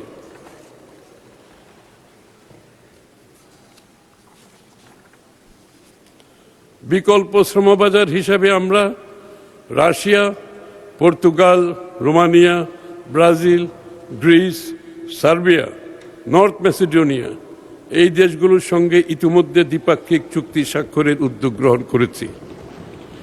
দীর্ঘদিন বন্ধ থাকার পর আমরা আবারও মালয়েশিয়া, ওমান, সংযুক্ত আরব আমিরাত ও কুয়েতের শ্রমবাজার খোলার প্রক্রিয়া শুরু করেছি। আমাদের সরকার ক্ষমতা গ্রহণের পরের মাসে অর্থাৎ মার্চ 2026 মাসে প্রবাসীদের পাঠানো মাসিক রেমিটেন্স $3.75 বিলিয়ন পৌঁছায়, যা দেশের ইতিহাসে একক মাসে সর্বোচ্চ। রেমিটেন্সের এই প্রবাহ আমাদের গণতান্ত্রিক সরকারের প্রতি প্রবাসী বাংলাদেশিদের আস্থা ও বিশ্বাসের প্রতিফলন। আমরা আশা করছি এই ধারা অব্যাহত থাকবে। সরকার প্রবাস আয় বৃদ্ধির ধারা অব্যাহত রাখতে বৈধ চ্যানেলে রেমিটেন্স প্রেরণের ক্ষেত্রে 2.5% নগদ প্রণোদনা অব্যাহত রাখছে। অভ্যন্তরীণ বৈদেশিক শ্রম বাজারের চাহিদার ভিত্তিতে অকুপেশন ভিত্তিক দক্ষতা বৃদ্ধির লক্ষ্যে সরকার ব্যাপক পরিকল্পনা বাস্তবায়নের উদ্যোগ গ্রহণ করেছে। বিদেশে ব্যাপক চাহিদা রয়েছে এমন খাতগুলোর জন্য খাতভিত্তিক কোর্স এবং পাঠ্যক্রম চালুর কাজ শুরু করেছে। বাজার ভিত্তিক প্রশিক্ষণ, কারিকুলাম উন্নয়ন, সার্টিফিকেশন, অ্যাক্রিডিটেশন ও মান নিয়ন্ত্রণ জোরদার করা হয়েছে। অর্থ বিভাগের অধীনে skills for industry, competitiveness and innovation programme SICIP এর আওতায় প্রায় 2,20,000 জনকে বাজার চাহিদা ভিত্তিক মাঝারি হতে উচ্চতর দক্ষতার প্রশিক্ষণ প্রদান করা হচ্ছে এবং এই প্রশিক্ষণপ্রাপ্তদের কমপক্ষে 65% কর্মসংস্থান নিশ্চিত করা হচ্ছে।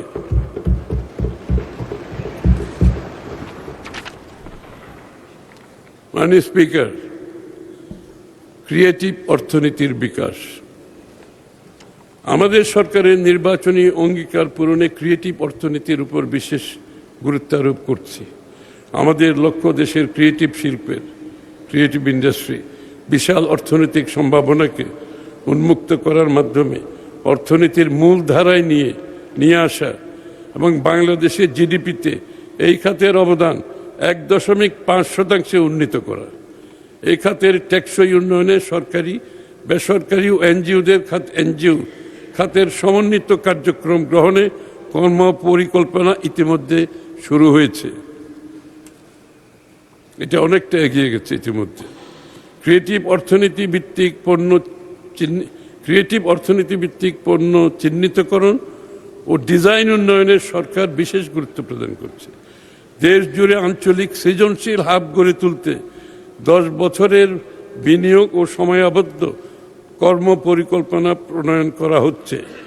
যেমন ঢাকার পূর্বাঞ্চলে 160 একর জায়গার উপর পিপিপি মডেলে বিশ্বমানের একটি সেন্ট্রাল ক্রিয়েটিভ হাব স্থাপনের বিষয়ে সম্ভাব্যতা যাচাই দ্রুত বাস্তবায়নের উদ্যোগ নেওয়া হয়েছে। বিভাগীয়, জেলা, উপজেলা পর্যায়ে এবং শিশু একাডেমি, শিল্পকলা একাডেমি চত্বরে ক্রিয়েটিভ হাব স্থাপন করার উদ্যোগ নেওয়া হচ্ছে। আমাদের আসলে এই শিশু একাডেমি, শিল্পকলা একাডেমিগুলোর যে বিল্ডিংগুলো আছে এগুলোর যথাযথ ব্যবহার হচ্ছে না বিধায় আমরা এগুলোকে ক্রিয়েটিভ ইকোনমির আওতায় নিয়ে আসছি।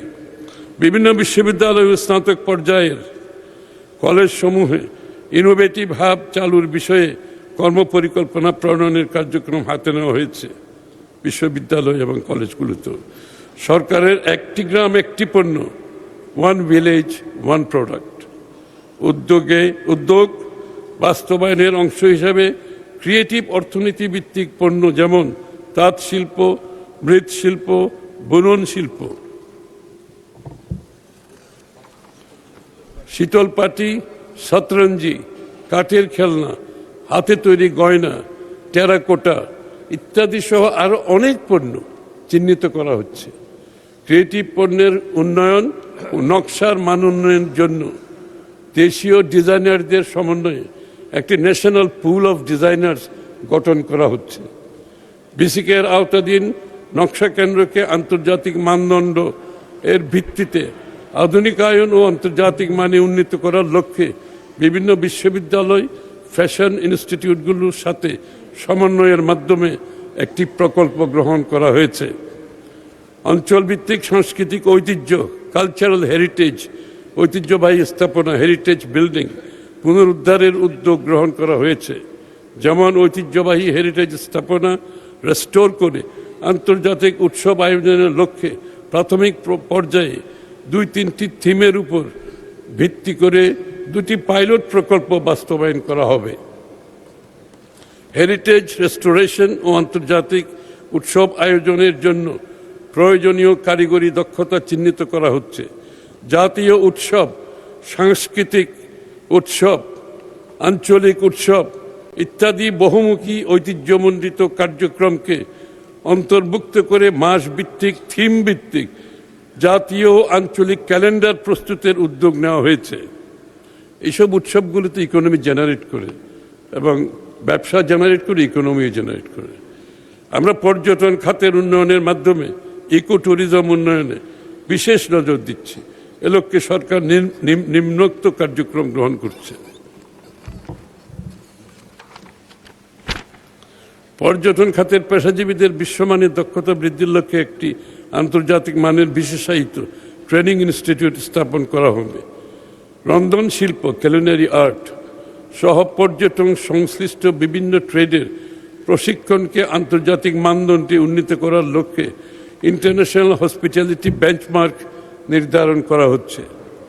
পর্যটন খাতের প্রশিক্ষণার্থীদের ক্ষেত্রে বিশ্বখ্যাত সংস্থা কর্তৃক আন্তর্জাতিক মানদণ্ডের ভিত্তিতে সার্টিফিকেশনের ব্যবস্থা গ্রহণ করা হচ্ছে।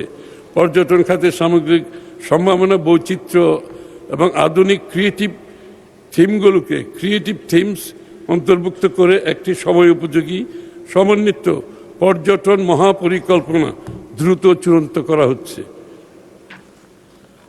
আন্তর্জাতিক উৎসব ও বাজারে ক্রিয়েটিভ সম্ভাবনাকে তুলে ধরতে ক্রিয়েটেড ইন বাংলাদেশ নামে একটি জাতীয় ব্র্যান্ড চালুর উদ্যোগ গ্রহণ করা হচ্ছে। থিয়েটার ও সাংস্কৃতিক ঐতিহ্যকে ব্যাপকভাবে পৃষ্ঠপোষকতা করা হবে। চলচ্চিত্রের উন্নয়ন এবং OTT প্ল্যাটফর্মে অংশগ্রহণের জন্য আন্তর্জাতিক মানের কারিগরি মানসম্পন্ন স্টুডিও গড়ে তোলা হবে। আমি আগামী 2026-27 অর্থবছরে ক্রিয়েটিভ অর্থনীতি খাতের উন্নয়নে প্রাথমিকভাবে 300 কোটি টাকা বরাদ্দের প্রস্তাব করছি। এছাড়া বাংলাদেশ ব্যাংকের CSR খাত থেকে আরও 500 কোটি টাকার তহবিল সংগ্রহ করা হবে।